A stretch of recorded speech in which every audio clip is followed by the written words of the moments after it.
Good morning everyone. क्या लिखा था लास्ट में आपने?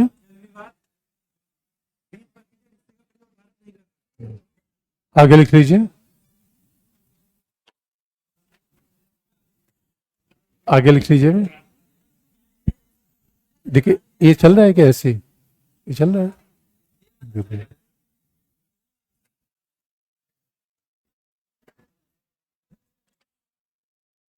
तो लिख लीजिए। अगला है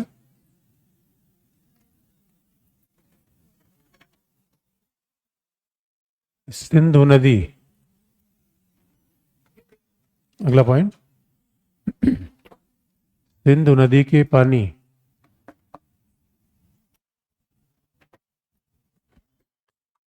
सिंधु नदी के पानी के ज्यादातर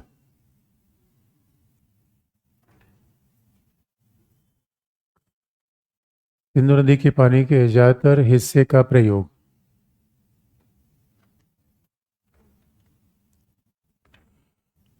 पंजाब और सिंध के द्वारा किया जाता है। सिंधु नदी के पानी के ज्यादातर हिस्से का प्रयोग पंजाब और सिंध के द्वारा किया जाता है, जिससे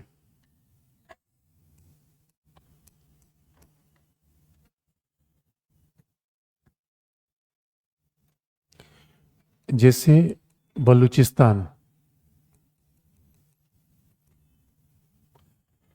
बलूचिस्तान को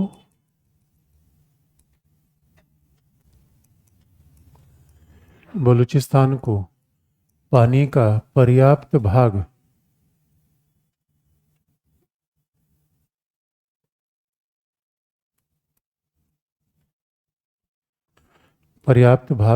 नहीं मिल पाता।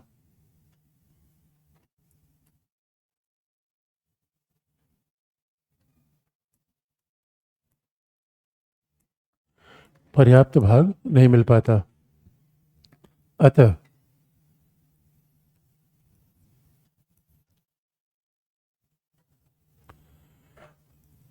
अतः बलूचिस्तान अतः बलूचिस्तान की आंतरिक समस्या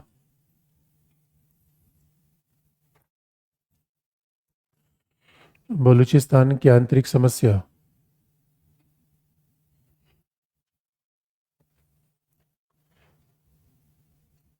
आंतरिक समस्या से ध्यान भटकाने के लिए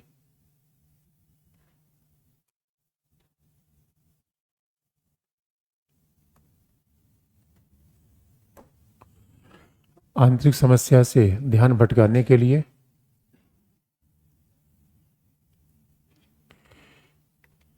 पाकिस्तान के द्वारा नदी जल विवाद बार बार उठाया जाता है। पाकिस्तान के द्वारा नदी जल विवाद बार बार उठाया जाता है,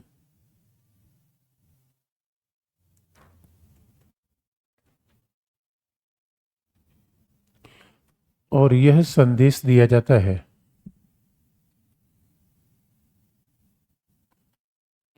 बार बार उठाया जाता है, ये संदेश दिया जाता है कि भारत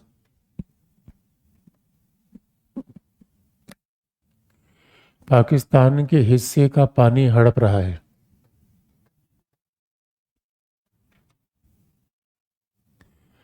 भारत पाकिस्तान के हिस्से का पानी हड़प रहा है।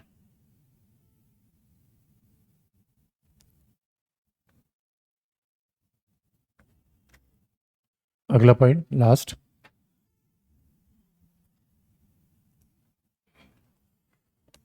सितंबर 2001 के बाद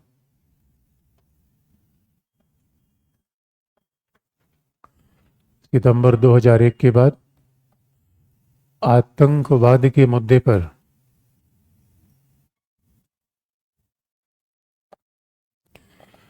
सितंबर 2001 के बाद आतंकवाद के मुद्दे पर पाकिस्तान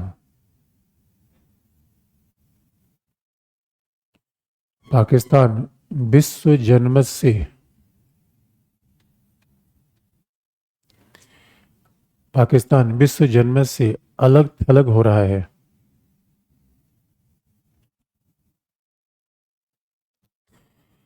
पाकिस्तान विश्व जनमत से अलग थलग हो रहा है और विश्व जनमत का आतंकवाद के मुद्दे से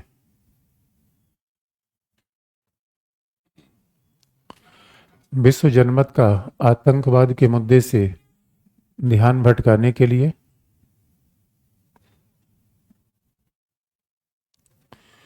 विश्व जनमत का आतंकवाद के मुद्दे से ध्यान भटकाने के लिए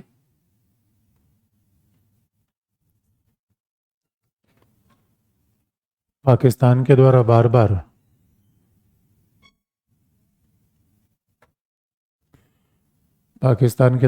बार जल विवाद उठाया जाता है।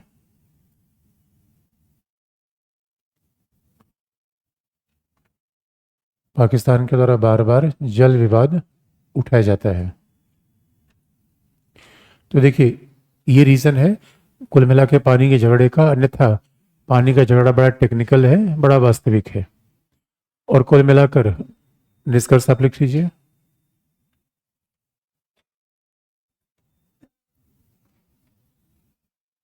निष्कर्ष है, जल विवाद के मुद्दे पर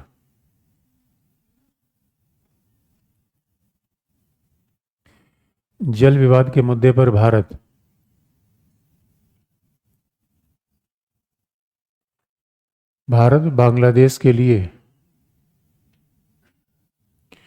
जल विवाद के मुद्दे पर भारत बांग्लादेश के लिए एक तरफा छूट प्रदान करता है।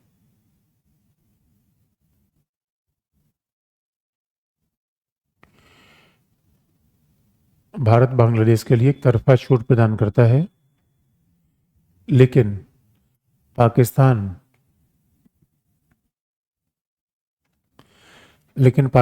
को यह छूट प्रदान करना संभव नहीं है।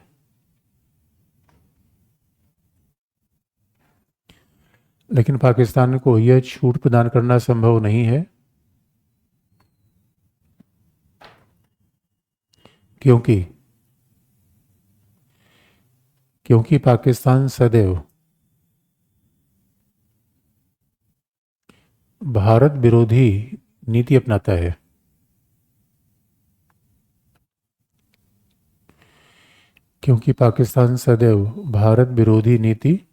है। पाकिस्तान सदैव भारत विरोधी नीति अपनाता है। तो ये पानी का मुद्दा है। अब सवाल है कि आतंकवाद को जरा देख लें कि आतंकवाद का मुद्दा क्या है। हेडिंग चेंज कर लीजिए। हेडिंग है आतंकवाद।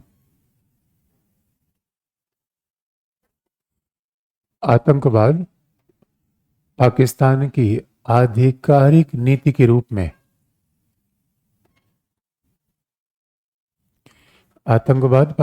की आधिकारिक नीति के रूप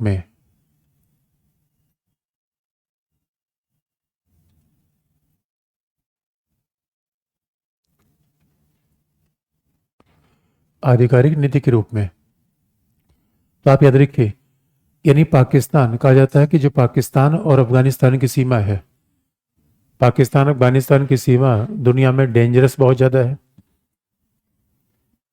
और ये बात आपने सुना होगा, एक बार अपने अतीत अगर याद दिला दे, पाकिस्तान अफगानिस्तान की सीमा पर उत्तरी वजीरिस्तान, दक्षिणी वजीरिस्तान, पाटा का नाम अब बदलकर खैबर पख्तूनख्वा रख दिया गया है।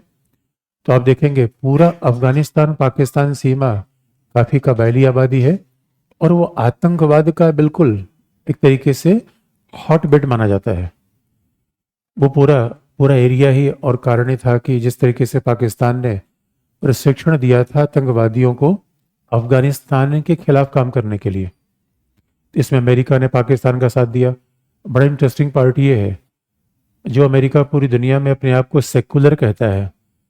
आप बड़ा ध्यान दिला दें आपको, जब 79 का वो समय था जब सोवियत संघ का समाजवादी शासन था। एक बात दोस्तों बड़ी ध्यान से देखने की बात है, समाजवाद का एक दुनिया के लिए बड़ा प्रभाव रहा है। समाजवाद की एक उपयोगिता, बहुत सारी उपयोगिताओं में एक उपयोगिता अगर ले, समाजवादियों ने कभी धार्मिक कट्टरता को आगे नहीं बढ़ने दिया, क्योंकि समाजवादी मानते हैं कि दुनिया की समस्या मूलतः आर्थिक है, धार्मिक और इमिक समस्या नहीं। दुनिया की मूल समस्या आर्थिक है। इसलिए आप देखेंगे पूरी दुनिया में जैसे जैसे समाजवाद हाशिए पर आया, धार्मिक कट्टरवाद पूरी दुनिया में बढ़ रहा है। और बड़ा इंटरेस्टिंग पार्टी है, सोवियत संघ समाजवाद का नेता था। अमेरिका ने धार्मिक कट्टरता को आगे बढ़ाया सोवियत संघ को पीछे करने के लिए। अब देखिए फॉरेन पॉलिसी अमेरिका क्या पॉलिसी अपना रहा है। और आप कहेंगे कि जिस अमेरिका ने आतंकवादियों को, यानी अलकायदा, इन सबको तो अमेरिका ने प्रशिक्षण दिया। अमेरिका, पाकिस्तान, सऊदी अरेबिया, ये 3 देश मुख्य थे। सऊदी अरेबिया ने खूब पैसा दिया अमेरिका ने।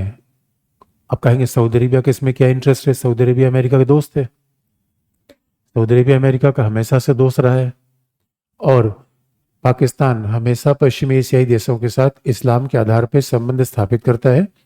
और पाकिस्तान बार बार ये कहता है कि भाई अगर तुम लोगों को परमाणु बम की आवश्यकता हो तो मैं दे सकता हूं, बाकी तुम्हारे पास देने के लिए कुछ है नहीं। तो परमाणु बम देने के लिए तैयार रहता है पाकिस्तान। अब आप ये पूछेंगे कि आज की डेट में आपने देखा होगा, बार बार न्यूज़ सुनी होगी कि पाकिस्तान पे भी आतंकवादी हमले होते हैं। तो जब हम पाकिस्तान पर ये आरोप लगाते हैं कि भाई तुम तो आतंकवाद को फैलाते हो, तुम आतंकवादियों को आगे बढ़ाते हो, तो पाकिस्तान का जवाब उधर से आता है कि भाई इंडिया बिला वजह हमें बदनाम कर रहा है, हम भी तो आतंकवादियों से पीड़ित है। संयोग की बात है कि अफगानिस्तान आज बहुत ज़्यादा डेंजरस कंडीशन में है। अफगानिस्तान का मामला आपको अलग से बता देंगे। अभी अफगानिस्तान पाकिस्तान सीमा पर पाकिस्तान बाउंड्री बनाया जा रहा है। इस बात को लेकर बड़ा विरोध हुआ था, क्योंकि अफगानी बार बार कहते हैं कि भारत और पाकिस्तान, भारत और अफगानिस्तान के बीच में जो डूरन रेखा खींची गई थी वो पाकिस्तान अफगानिस्तान के बीच में नहीं थी। तो अफगानी बार बार कहते हैं कि पाकिस्तान अफगानिस्तान के बीच में नई रेखा खींची जाए, जैसे पाकिस्तानी हमारे लिए मांग करते हैं। तो जब पाकिस्तान यहाँ पे दीवार बना रहा था या बाउंड्री बना रहा था, तारबंदी कर रहा था, तब अफगानियों ने बार बार इस पर आपत्ति की। तो आप कहेंगे आखिर में वो पाकिस्तान जो आतंकवाद को प्रोत्साहित करता है, कि आतंकवादी उसके खिलाफ कैसे हो सकते हैं? तो उसका कारण है, उसके पीछे कारण ये है कि 2001 में जब अमेरिका ने अफगानिस्तान पे हमला किया तो उस समय पाकिस्तान ने अमेरिका का साथ दिया। अब बताइए, जिन अमेरिका और पाकिस्तान ने मिलकर जिन लोगों को प्रशिक्षण दिया, उन्हीं को मरवाया किसने? अमेरिका पाकिस्तान ने। इसका सीधा मतलब है जिन लोगों के साथ मिलकर हमने डकैती की, उन्हीं डाकुओं को हमने मार दिया।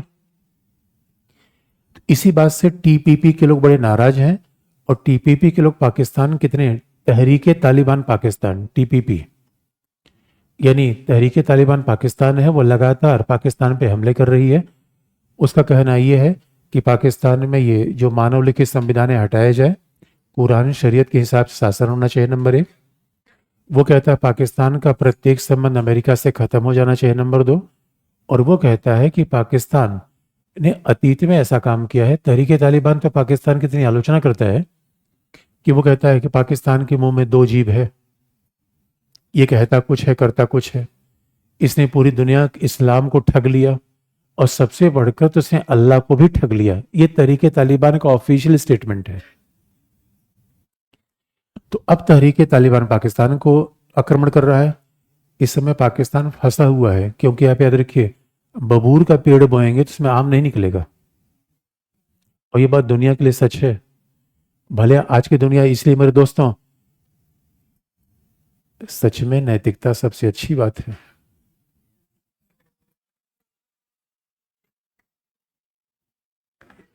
देखिए कितना भी, अब यही बात लोग आईआर में कहते हैं कि हम नैतिकता नहीं मानेंगे, तो इसका मतलब है सब कुछ काम आप करोगे।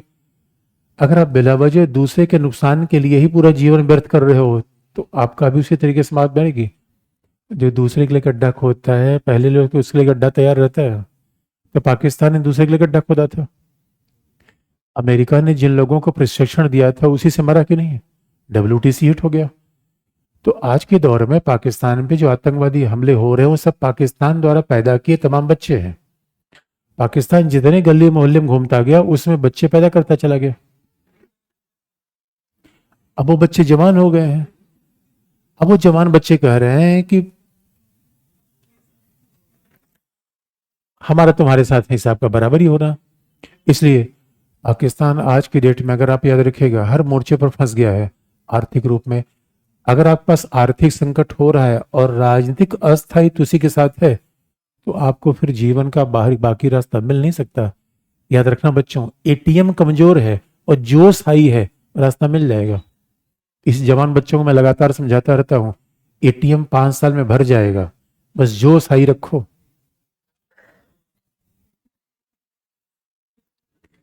एटीएम की चिंता मत करो, क्योंकि जब एटीएम आ जाएगा तब भी वही युवावस्था का तो कंस्ट्रक्टिविज्म, सकारात्मकता, ऊर्जा अलग होती है।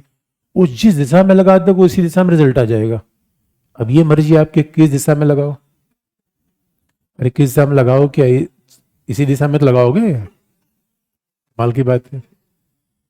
इसलिए पाकिस्तान ने उधर आतंकवाद आगे बढ़ाया और उन्हीं आतंकवादियों से पाकिस्तान पीड़ित है आज की डेट में। और पाकिस्तान बार बार ये कहता है कि भाई आतंकवाद तो हर देश अपनाता है, श्रीलंका में आतंकवाद हो गया, भारत हमें बदनाम किया जा रहा है। ये सच है कि आतंकवाद के प्रति हमने बड़ी आक्रामक नीति अपनाई 2001 के बाद से। आज की डेट में जैसे पाकिस्तान जहां जाता है वहां कश्मीर की बात करेगा, पर्यावरण के सम्मेलन में जाएगा तभी कश्मीर का मुद्दा उठा देगा।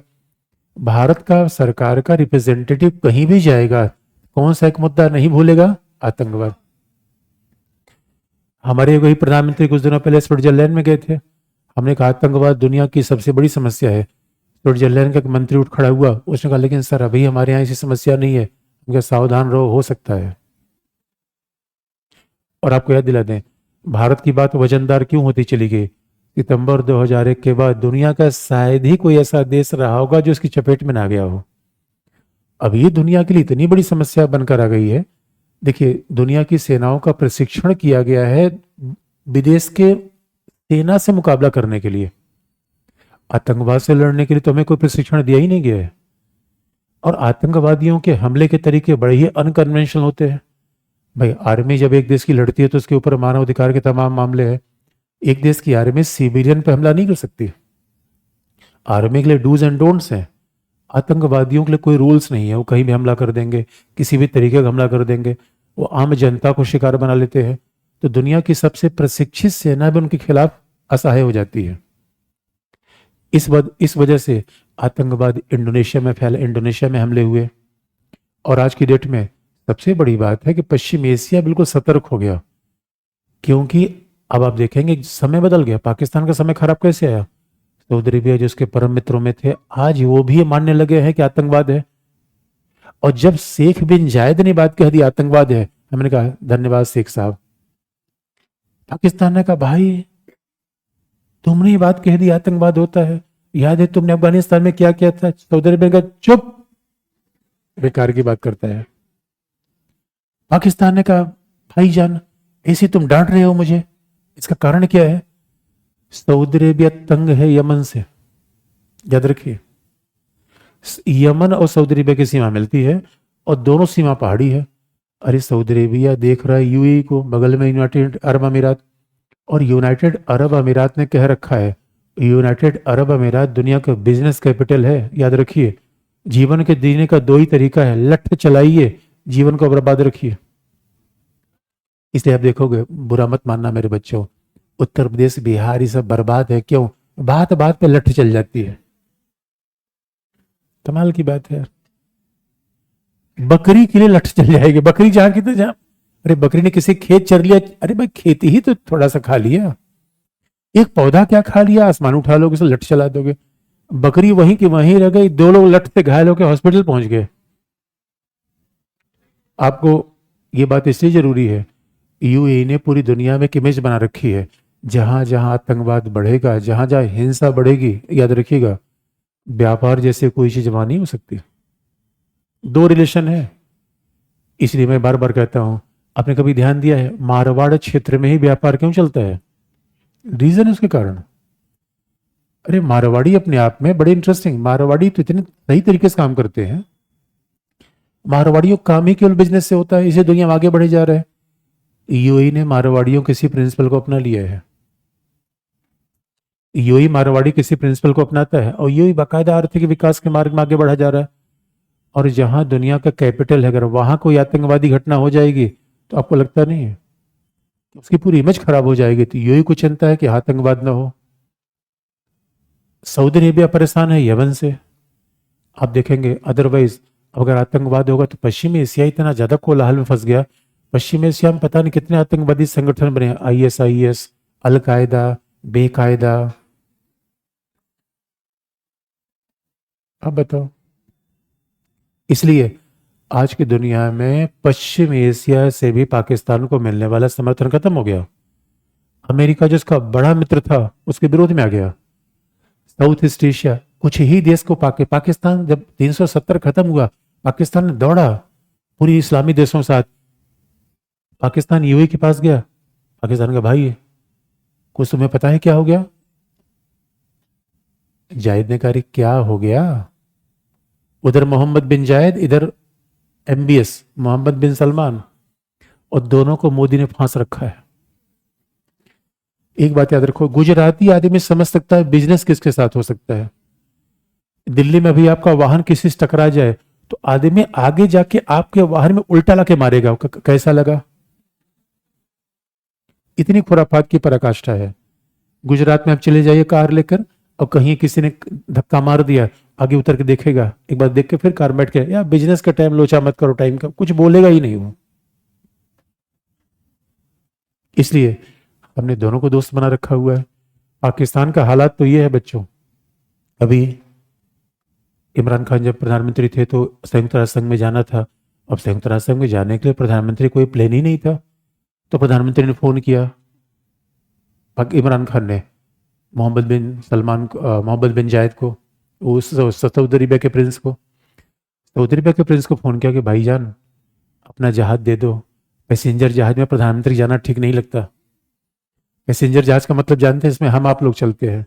अब मान लो हम आप लोग चले, उसी बल मोदी जी बैठा, और मोदी जी क्या हाल चाल है? प्रधानमंत्री को इज्जत रहेगी यार, सिक्योरिटी खतरा होगा। पता चला जाकर प्रधानमंत्री को 2 लाफे दे दिया, उनका दे तरीकी। सऊदी अरेबिया के प्रिंस ने अपना चार्टर्ड एयरक्राफ्ट भेजा इमरान खान के लिए। इमरान खान बैठकर उसमें गए, संयुक्त राष्ट्र संघ गए, और संयुक्त राष्ट्र में कश्मीर का 55 बार नाम लिया। तुरंत भारत ने डायल किया फोन सऊदी अरेबिया के प्रिंस को। सऊदी अरेबिया के प्रिंस को भारत में तेल की रिफाइनरी लगानी है। बिजनेस ये है मेरे बच्चों। बड़ा आदमी बिजनेस की बात करता है, छोटा आदमी लंगई की बात करता है। यही तो फर्क है। हमने कहा कि प्रिंस साहब आप बताओ, हम तो आपको इतना बड़ा बिजनेस दे रहे हैं, हम आपको बाजार में तेल दे रहे हैं, और आपने हमारे दुश्मन को इसीलिए एयरक्राफ्ट दिया है कि जाके हमारे खिलाफ 55 बार बोल रहा है। सऊदी अरेबिया के प्रिंस ने कहा क्षमा चाहता हूं, अभी मैं से जहाज छीनता हूं। अमेरिका से प्रिंस ने जहाज वापस बुला लिया, और पाकिस्तान ने खबर दी कि जहाज में तकनीकी खराबी आने के कारण अब पाकिस्तान के प्रधानमंत्री सऊदी अरेबिया के जहाज से वापस नहीं आएंगे। ये तकनीक खराबी नहीं थी, ये भारत ने दबाव पैदा किया था। तो भारत ने भी दुनिया में दबाव पैदा कर रखा है। 2001 के बाद परिस्थितियां बिल्कुल प्रतिकूल हैं, दुनिया का हर देश मान रहा है। और 2008 के बाद आर्थिक मंदी आई, आज दुनिया का हर देश अपनी इकोनॉमी को ठीक करने में लगा हुआ है।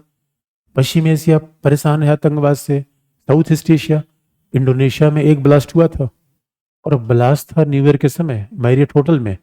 इंडोनेशिया में बाली आइलैंड पे ब्लास्ट किया गया, और जिन लोगों ने आतंकवादियों ने ब्लास्ट किया था वो ध्यान से देखने की बात है। धर्म का आतंकवाद से कोई संबंध नहीं होता, बात ध्यान रखने की है।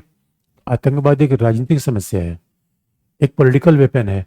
कई बार लोग हो जाता है कि मान लो पाकिस्तान में कोई आतंकवादी संगठन आ गया, इसका धर्म से संबंध नहीं है। दुनिया का सबसे बड़ा देश है जहां इस्लामी पॉपुलेशन सबसे ज्यादा है, इंडोनेशिया है, 22 करोड़ आबादी है उसके लगभग। वहां आतंकवादी घटना ही नहीं। आप ईस्ट चले जाइए, इंडोनेशिया, मलेशिया संपन्नता के क्षेत्र हैं, और पहली बार ऐसा हो गया कि इंडोनेशिया आतंकवाद के चपेट में आ गया। बाली आइलैंड, न्यू ईयर की पार्टी, 200 विदेशी मरे, क्योंकि इस समय आप देखेंगे पूरा यूरोप पटा रहता है साउथ ईस्ट एशिया में। पर्यावरण अच्छा है, यूरोप में बड़ी ठंडी है। रसिया में तो आप समझ लो इतनी ठंडी पड़ती है इस समय कि वहां का डॉक्टर बोलता है जाके गोवा जाओ, फुकेट जाओ, बाली जाओ, नहीं तो यहां मर जाओगे। इतनी ठंडी पड़ती है। मैं 50 साल का आदमी सरवाइव कर नहीं सकता, 20-25 साल का आदमी सरवाइव कर जाता है। 2-2 3-3 महीने धूप ही नहीं निकलती है। रोज 5 फीट बर्फ, 4 फीट बर्फ। जैसे हमारे यहाँ झाड़ू मारा जाता है, वैसे वहां सुबह सुबह बर्फ हटाया जाता है। इंडोनेशिया में जैसे बम ब्लास्ट हुआ, 200 विदेशी मारे गए। तुरंत हमने फोन किया, हमने कहा इंडोनेशिया, हमें पता है इसके पीछे कौन है। मैंने कहा आपको किसे पता है इसके पीछे कौन है? अरे हमने कहा हमारा चिंटू है, इसका यही काम है। इसके बाद इंडोनेशिया ने ऐसा कमर कसा, उसके बाद इंडोनेशिया में दोबारा कोई घटना हो नहीं पाई। इसलिए कहने का सीधा मतलब है, पाकिस्तान अब आतंकवाद के मुद्दे पर रत्ती भर भी कहीं सपोर्ट नहीं ले सकता। परिस्थितियां बहुत बदल चुकी हैं और आज आतंकवाद एक वैश्विक मुद्दा बन गया है, क्योंकि संयुक्त राष्ट्र संघ ने बार बार उठाया है। यद्यपि मामला इतना आसान नहीं है, क्योंकि आप जानते हैं दुनिया में हितों के टकराव होते हैं। और दुनिया की समस्या क्या है, एक देश का आतंकवादी दूसरे का स्वतंत्रता सेनानी बन जाता है। तो जो हमारे लिए आतंकवादी है वो किसी के लिए फ्रीडम फाइटर है। इसी बात समस्या आती है, समस्या इसी बात से आती है। इसलिए आज की डेट में आतंकवाद विरोधी नीति, अभी आपने देखा होगा ब्रिक्स में, एससीओ में इंडिया जहां जाता है इस बात को आगे करता है। जब हम G20 में जाते हैं तभी आतंकवाद उठा देते हैं। लोग कहते हैं यार ये फाइनेंस वाली बात करो, आतंकवाद की बात क्यों करते हो? हमने कहा फाइनेंस का आतंकवाद से संबंध है। लोगों को कैसे? हमने कहा जहां आतंकवाद होगा वहां बिजनेस होगा। उनका हाँ राइट राइट, गुड पॉइंट। भाई सीधी सी बात है। और याद रखिएगा, हमारे पड़ोस में यार कितनी बार दुर्भाग्य है दोस्तों, हम ऐसे पड़ोस में फंसे हुए हैं जहां सब फटेले वाली कंडीशन में है। अब बताइए, कई बार बच्चे कहते हैं कि नहीं मैं बताऊंगा, लिख लो नहीं आगे आगे लिख लो, क्या लिखा आपने? हाँ, पहला पॉइंट,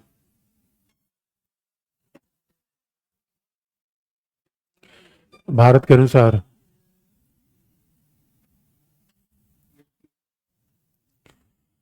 भारत के अनुसार पाकिस्तान आतंकवादियों को प्रशिक्षण देता है,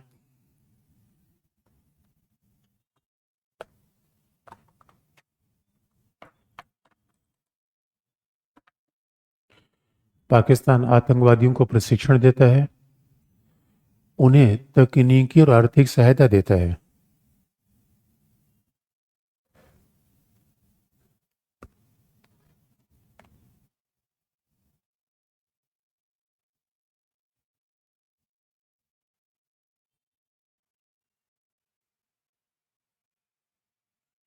तकनीक और आर्थिक सहायता प्रदान करता है। और भारत के विरुद्ध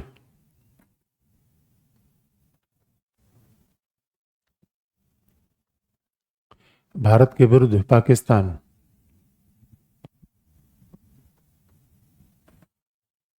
भारत के विरुद्ध पाकिस्तान एक प्रॉक्सी वॉर, छद्म युद्ध, भारत के विरुद्ध पाकिस्तान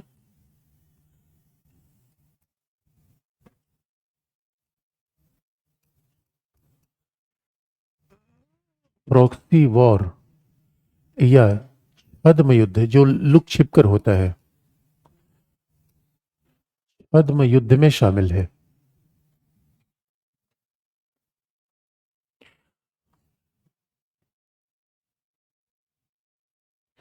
आप याद रखिए, कई कई बार प्रॉक्सी प्रॉक्सी का मतलब क्या होता है? जो सीधा सामने ना आए।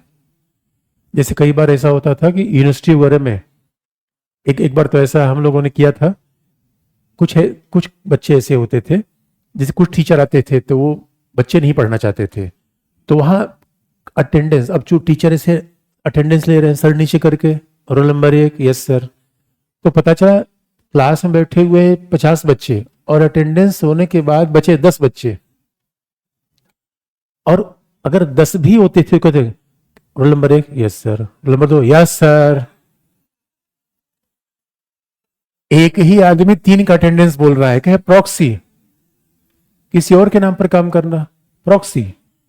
प्रॉक्सी का सीधा मतलब होता है किसी दूसरे के लुक छिप के काम करना, छद्म वेश में काम करना, बदल कर काम करना। तो पाकिस्तान क्या इन्वॉल्व है? प्रॉक्सी वॉर में। तो आप कहेंगे सीधे वॉर में इन्वॉल्व क्यों नहीं है? सीधा वार ज्यादा भयंकर होता है, सीधे वार में खतरे ज्यादा होते हैं, हारने के चांसेस ज्यादा होते हैं। और फॉरेन पॉलिसी में क्या है? सब क्षेत्रीय विदेशी नीति क्या है? आप अपने पर्पस को भी पालो और कॉस्ट भी ना लगे। इसे प्रॉक्सी वॉर में इन्वॉल्व है पाकिस्तान। और ये अगला पॉइंट, भारत का यह दावा है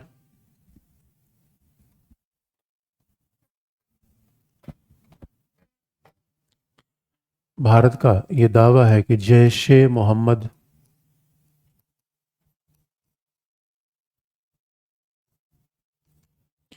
लश्कर ए तोयबा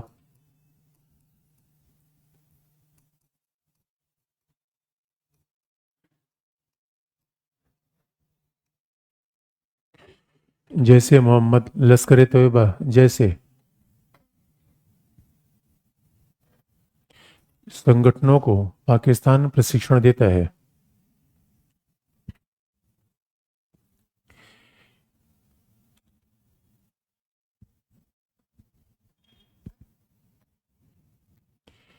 जैसे मोहम्मद और लश्कर ए तोयबा जैसे संगठनों को पाकिस्तान प्रशिक्षण देता है, जिसका मुंबई आतंकी हमले में प्रमाण भी प्राप्त हो चुका है।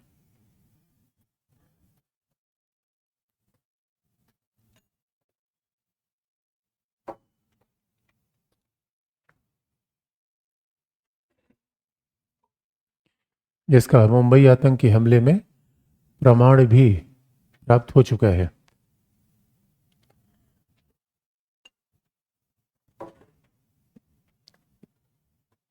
अगला पॉइंट, पाकिस्तान की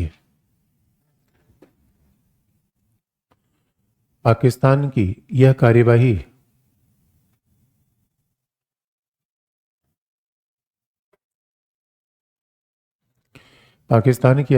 केवल भारत के लिए चुनौती नहीं है।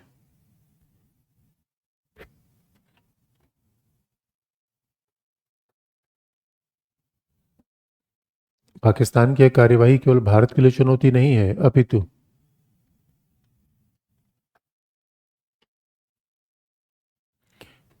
अरे कल जिसने छुट्टी करवाया था वो आज आई नहीं है। Oh my God.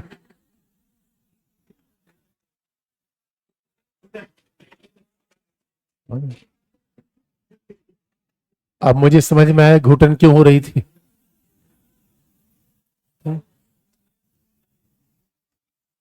क्या लिखा आपने?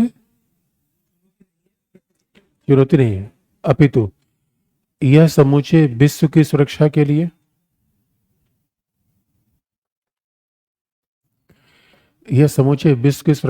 खतरा है।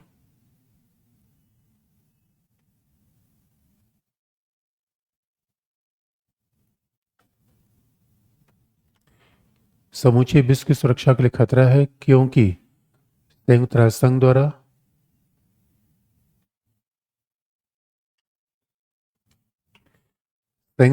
द्वारा समूचे विश्व से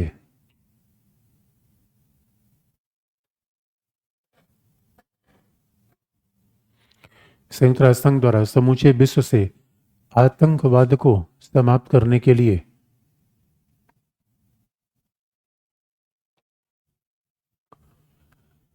प्रस्ताव संख्या 1267 1373 2593 संयुक्त राष्ट्र संघ के द्वारा प्रस्ताव संख्या 1267 1373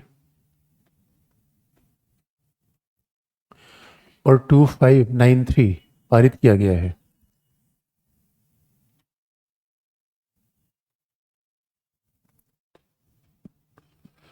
प्रस्ताव संख्या 1267 1373 और 2593 पारित किया गया है।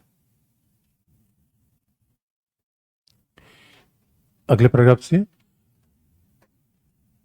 इसके अनुसार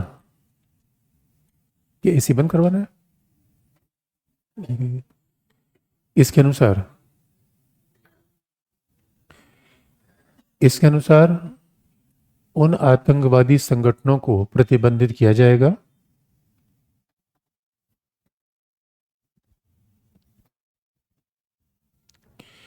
इसके अनुसार उन आतंकवादी संगठनों को प्रतिबंधित किया जाएगा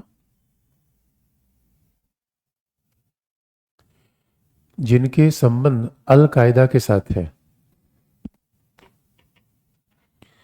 उन आतंकवादी संगठनों को प्रतिबंधित किया जाएगा जिनके संबंध अल कायदा के साथ है। ब्रैकेट में 1267।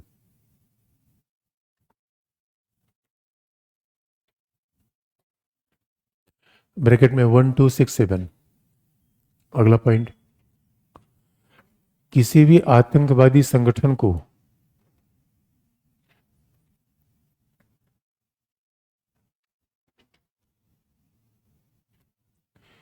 किसी भी आतंकवादी संगठन को कोई भी राज्य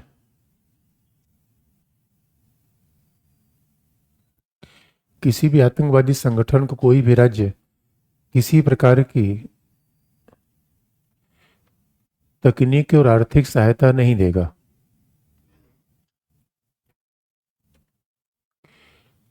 कोई भी राज्य तकनीकी और आर्थिक सहायता नहीं देगा।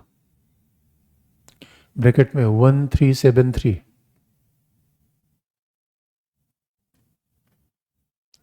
किसी प्रकार की तकनीक और आर्थिक सहायता नहीं देगा।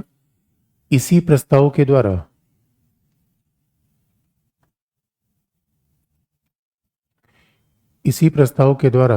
सुरक्षा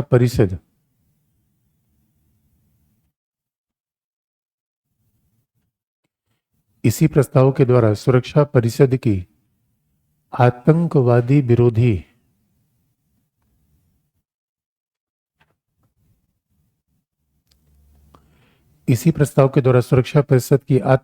विरोधी समिति का गठन किया गया। एंटी या काउंटर टेरर कमेटी।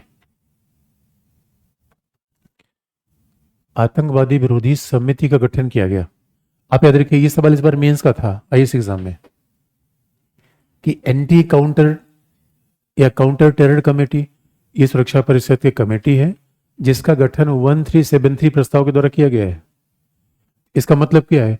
अब आप याद रखिएगा, इसमें आपको विश्लेषण के मुद्दे आपको आने चाहिए। और विश्लेषण का मुद्दा क्या है? अगला पॉइंट लिख लीजिए। अब इस बात स्पष्ट है, यानी जरा सोच के देखिए पाकिस्तान का मामला क्यों बड़ा गंभीर है दुनिया में, जिससे संयुक्त राष्ट्र संघ ने ग्लोबल टेररिस्ट घोषित किया है। बहुत बड़ी बात है ये भाई। संयुक्त राष्ट्र संघ ऐसी संस्था है जो पूरी दुनिया के लिए है। भाई संयुक्त राष्ट्र संघ का मूल काम क्या है? दुनिया में शांति की स्थापना। संयुक्त राष्ट्र संघ रूल बेस्ड वर्ल्ड ऑर्डर की बात करता है, यानी केवल दुनिया राज्यों से नहीं चलेगी बल्कि कुछ नियम कानून दुनिया के होने चाहिए, इसका प्रावधान करता है संयुक्त राष्ट्र संघ। और अगर संयुक्त राष्ट्र संघ ने कोई प्रस्ताव पारित किया, राज्य विशेष के लिए है, दुनिया के लिए है, इसका मतलब अगर पाकिस्तान उन प्रस्तावों को भी नहीं मानता तो भारत के लिए सुरक्षा खतरा पैदा नहीं कर रहा है। पूरी सुरक्षा खतरा किसके लिए हो रहा है? अमेरिका उसका एक एग्जाम्पल था। इसलिए भारत बार बार ये बात कहता रहता है कि आतंकवाद एक वैश्विक सुरक्षा खतरा है और पाकिस्तान या संयुक्त राष्ट्र संघ के प्रावधानों को नहीं मानता। 1373 बाकायदा प्रस्ताव है, यानी किसी भी आतंकवादी संगठन को कोई भी राज्य किसी प्रकार की तकनीक और आर्थिक सहायता नहीं देगा। अब आतंकवादियों को फंडिंग करना, लेकिन अब समस्या क्या है? आतंकवादी पर नाम बदल लेते हैं, आतंकवादी पर नाम बदल लेंगे और आतंकवादियों को टेरर फंडिंग करना, इसका मतलब सीधे आप दूसरे देश को प्रॉक्सी वार में झोंक रहे हैं। आप दूसरे देश के साथ वार कर रहे हैं, बस ये आमने सामने आप नहीं है। तो आप समझ सकते हैं कि कितनी खतरनाक कंडीशन है। और जब मुंबई आतंकी हमला हुआ था तो प्रयास यही तो था कि पाकिस्तान इंडिया के बिजनेस कैपिटल को डिस्टेबलाइज कर दिया जाए। और आपको हम याद दिला दें, भारत में आप देखेंगे धर्म की राजनीति बढ़ती जा रही है, तो बड़ी चिंता का विषय है। इसमें पाकिस्तान का बड़ा एक्टिव रोल होता है फेसबुक के माध्यम से। आजकल सोशल मीडिया सिक्योरिटी का बड़ा थ्रेट है, तो ऐसी अफवाह फैला दी जाएगी, पता चला ऐसा मैसेज सर्कुलेट कर दिया जाएगा जो समाज में बहुत बड़ी दरार पैदा कर देगा। तो दोनों तरफ से चल जाता है वो। तो पाकिस्तान हमेशा चाहता है कि हिंदुस्तान अगर एक रहेगा तो उसकी इस्लामी राष्ट्रवाद की धारणा कभी कारगर नहीं होगी। आप याद रखिएगा, पाकिस्तान की पूरी थियरी ये है कि अगर मुस्लिम भी इंडिया में रह रहे हैं, इसका मतलब है फिर उसकी इस्लामी इस्लामी राष्ट्रवाद की धारणा तो पूरी हुई ही नहीं। तो वो हमेशा डिस्टेबलाइज करने का प्रयास करता रहता है। अब सवाल ये है, लेकिन अब सवाल यही है कि भाई ठीक है, अगर आतंकवाद वैश्विक समस्या है तो यहाँ पे इंटरनेशनल पॉलिटिक्स है। अगर आतंकवाद वैश्विक समस्या है तो मसूद अजहर ग्लोबल टेररिस्ट बन गया है और पाकिस्तान में ही रहता है। ये कितना खराब टैग है किसी भी देश के लिए। उस भाई पाकिस्तान ये कह सकता है कि नहीं नहीं, भारत बहुत बदनाम कर रहा है, भारत ने बदनाम कर दिया पाकिस्तान को। ओसामा बिन लादेन कहाँ मारा गया? पाकिस्तान में। दुनिया का सबसे वो व्यक्ति जो बहुत आतंकवाद के लिए कुख्यात था, नोटोरियस था, वो ऐसी जगह रह रहा था जहां पाकिस्तान के आर्मी का हेडक्वार्टर है, एबटाबाद। इतने सेफ जोन में कोई व्यक्ति कैसे रह सकता है? भाई कसाब पकड़ा गया, वहां सबूत मिला। ओसामा बिन लादेन पकड़ा गया, वहां सबूत मिला। और आज तो हाल ये है, दुनिया में कोई भी आतंकवादी पकड़ा जाता है तो कहीं न कहीं उसका लिंक पाकिस्तान से निकल आता है। और देखिए, ये बात इतनी ही नहीं है, आप ये बात सुन के हैरान हो जाएंगे कि म्यांमार तक में पाकिस्तान के लोग जाते हैं प्रशिक्षण देने के लिए। मालदीव, म्यांमार। आपने देखा टाइगर जिंदा है, मूवी देखी होगी आपने। हमारी इंडियन इंडियन बहुत बड़ी संख्या में वेस्ट एशिया में रहते हैं। तो आईएसआई की हमेशा कोशिश होती है कि इंडियन को ट्रैप किया जाए, इंडियन को ट्रैप करके वहां पे उनको भी आतंकवाद के लिए प्रशिक्षण दिया जाए, तैयार किया जाए। तो अब जरा सोच के देखिए, कोई राष्ट्र अगर इतना तैयारी कर रहा है तो जिस क्षेत्र में तैयारी कर रहा है उसे पास होगा, बाकी क्षेत्र में फेल होगा। तो पाकिस्तान तैयारी किस पे कर रहा है? लेकिन यही बात अगर चाइना से पूछेंगे आप, अब यहीं पे देखिए, वैश्विक सरोकार राष्ट्रीय हितों में टकराव आ जाता है। ये सब ध्यान सुनने की है। वैश्विक भाई, आतंकवाद एक वैश्विक सरोकार है। और यही दुनिया की समस्या है कि पर्यावरण के लिए सम्मेलन तो होगा, लेकिन सब अपने अपने हित को साधते रहते हैं। आतंकवाद के लिए सम्मेलन होगा तो आप बताइए, अगर आतंकवाद दुनिया के लिए चैलेंज है तो चाइना को भी पाकिस्तान का सपोर्ट करना चाहिए, नहीं करना चाहिए? चाइना किसका सपोर्ट करेगा? यही समस्या है। इसीलिए आतंकवाद की वैश्विक समस्या का समाधान नहीं हो पाता। भाई चाइना आज की डेट में, पाकिस्तान चाइना की बड़ी दोस्ती है। और दोस्ती का इतना हाल है कि जिस कश्मीर के लिए पाकिस्तान लड़ रहा है, उसी कश्मीर के एक भाग को उसने चीन को दे रखा है, जो ऊपर वाला क्षेत्र है। कौन सा क्षेत्र है? तक्षगाम घाटी। कश्मीर के लगभग 15% पार्ट को तो पाकिस्तान चीन को दे चुका है, और स्वाभाविक रूप में है। इस समय देखिए, पाकिस्तान ने दो गलती की। अगर फॉरेन पॉलिसी की एनालिसिस की जाए, कई बार किसी देश में गलतियां होती हैं। पाकिस्तान ने पहली गलती क्या की? अमेरिका पर ओवर डिपेंडेंट हो गया। अब दूसरी गलती क्या कर रहा है? चाइना पर ओवर डिपेंडेंट है। और यहां पर भारत बड़ी होशियारी से काम कर रहा है। हम किसी पर भी, कोई भी देश अगर किसी पर ओवर डिपेंडेंट हुआ, या तो बहुत छोटा है तब चल जाएगा, नहीं उसका मरना तय है, ये याद रखिएगा। क्योंकि भाई आपकी, अब चाइना ही केवल यही बात तो है, चाइना के इंटरेस्ट रेट हमेशा, अफ्रीका के तमाम देश, अभी अभी चाइना चाइना और अफ्रीकी देशों का सम्मेलन हुआ था। इस बात को अफ्रीका में भी आपको बता देंगे। अफ्रीका के तमाम देश इस बात पर आपत्ति कर रहे हैं कि ठीक है, आपने रेल तो बना दिया है, लेकिन सी पैक में जो चाइना ने पाकिस्तान को इंटरेस्ट रेट दिया है, उसका रेट है 7 से 8% से लेकर 10% तक।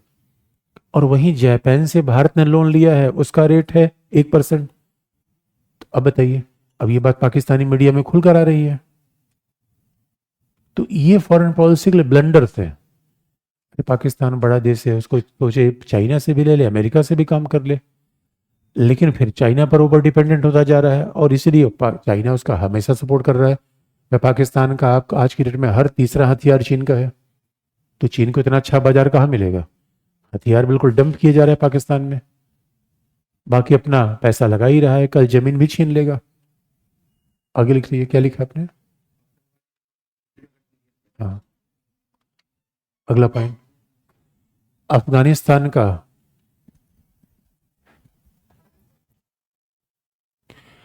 अफगानिस्तान का प्रयोग,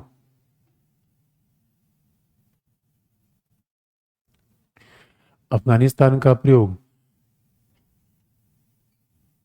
आतंकवाद को बढ़ावा देने के लिए नहीं किया जाएगा।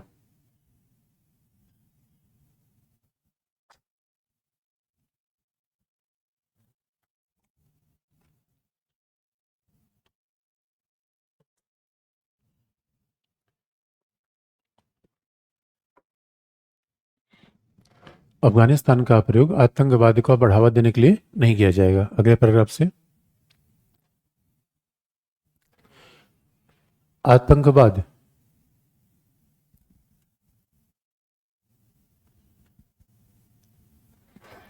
वैश्विक सुरक्षा के लिए गहरी चुनौती है।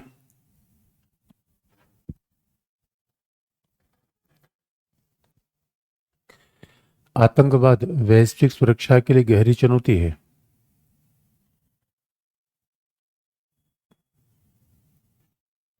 लेकिन दुर्भाग्य का विषय यह है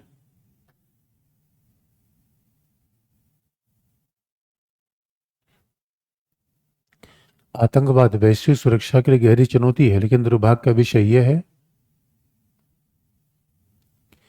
कि अभी भी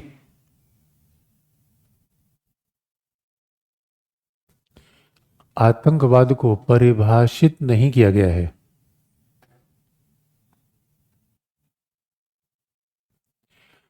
अभी भी आतंकवाद को परिभाषित नहीं किया गया, संयुक्त राष्ट्र ने परिभाषित नहीं किया है। अभी भी आतंकवाद को परिभाषित नहीं किया गया है। इसलिए एक देश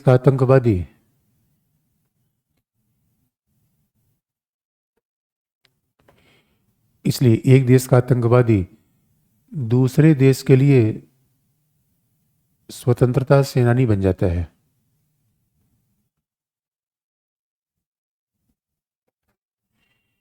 इसलिए एक देश का आतंकवादी दूसरे देश के लिए स्वतंत्रता सेनानी बन जाता है।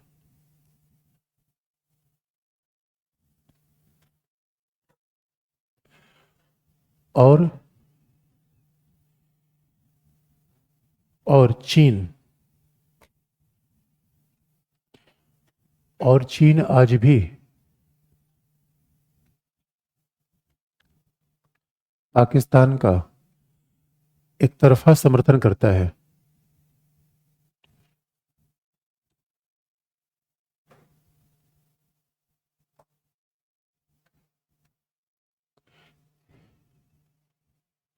चीन आज भी पाकिस्तान का एक तरफा समर्थन करता है।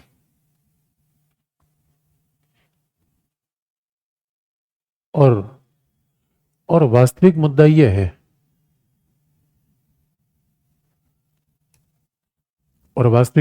है कि प्रत्येक राज्य अपने राष्ट्रीय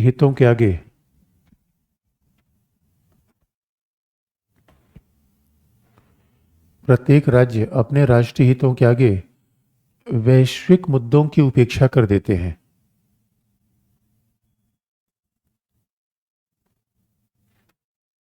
प्रत्येक राज्य अपने राष्ट्रीय हितों के आगे वैश्विक मुद्दों या वैश्विक सरोकारों की उपेक्षा कर देते हैं। इसलिए आतंकवाद का समाधान नहीं हो पाता।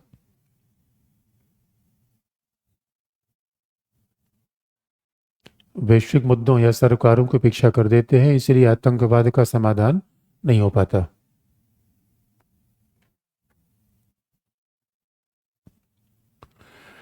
अब सवाल ये तो पाकिस्तान के साथ लफड़ा ही लफड़ा हो गया, झगड़ा जितने जो जब से पढ़ रहे हैं ऐसा लगता है कि, तो आपसे दूसरा सवाल पूछा जाए, कोई संबंध भी बनाएंगे या इसे झगड़ा ही करते रहेंगे?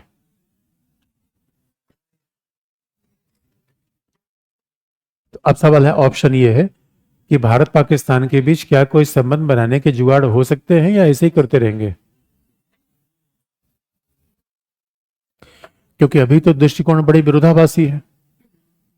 तो अब भारत पाकिस्तान के संबंधों को बेहतर कैसे किया जाए, हेडिंग चेंज की है। अभी तक तो हमने सारे झगड़े ही देखे, और आपको याद दिला दे, भारत पाकिस्तान संबंधों को बेहतर करने कई बार प्रयास हुए हैं, लेकिन अभी सफल हो नहीं पाया है। एक बार तो ऐसा था, राजीव गांधी भारत के प्रधानमंत्री थे, उस समय बेनजीर भुट्टो प्रधानमंत्री थी पाकिस्तान की। और ध्यान देने वाली बात यह है, बेनजीर भुट्टो का पाकिस्तान का प्रधानमंत्री होना एक बहुत बड़ी बात है, आप याद रखिएगा। इसका मतलब है चाहे वो पाक जैसे कि शेख हसीना का बांग्लादेश का प्रधानमंत्री होना। इस मामले में देखेंगे सऊदी अरेबिया, ईरान, यूएई ज़्यादा कट्टर है। वहाँ किसी महिला को आज तक आपने मंत्रालय में, हेड ऑफ गवर्नमेंट में देखने की कल्पना ही नहीं है, क्योंकि वो मानते कि नहीं, महिलाएं घर के भीतर होनी चाहिए। लेकिन पाकिस्तान में बेनजीर भुट्टो का प्रधानमंत्री बनना, इसका मतलब है कि आम समाज अभी भी धार्मिक कट्टरता को मानने के लिए तैयार नहीं है। आम आम लोगों की धारणा यही है कि नहीं भाई, धर्म हमारे निजी जीवन तक होना चाहिए। तो जैसे से इसलिए आप देखो, जैसे समाज में जागरूकता बढ़ती है, लोग अपने अधिकारों की मांग कर देते हैं। तो बेनजीर भुट्टो का प्रधानमंत्री बनना बहुत बड़ी घटना थी। अन्यथा रेडिकल तो कभी नहीं चाहेंगे कि कोई महिला प्रधानमंत्री बने। और एक बार तो हमारे हरियाणा में पंचायत का चुनाव होने, जब पहली बार पंचायती राज आया था, अभी तो आप देखें महिलाओं का रिजर्वेशन हो गया है हमारे यहाँ। तो ऐसा थोड़ी था कि पितृसत्तात्मक सत्ता ने इसको इतनी आसानी से स्वीकार कर लिया। यही लोकतंत्र की ताकत है।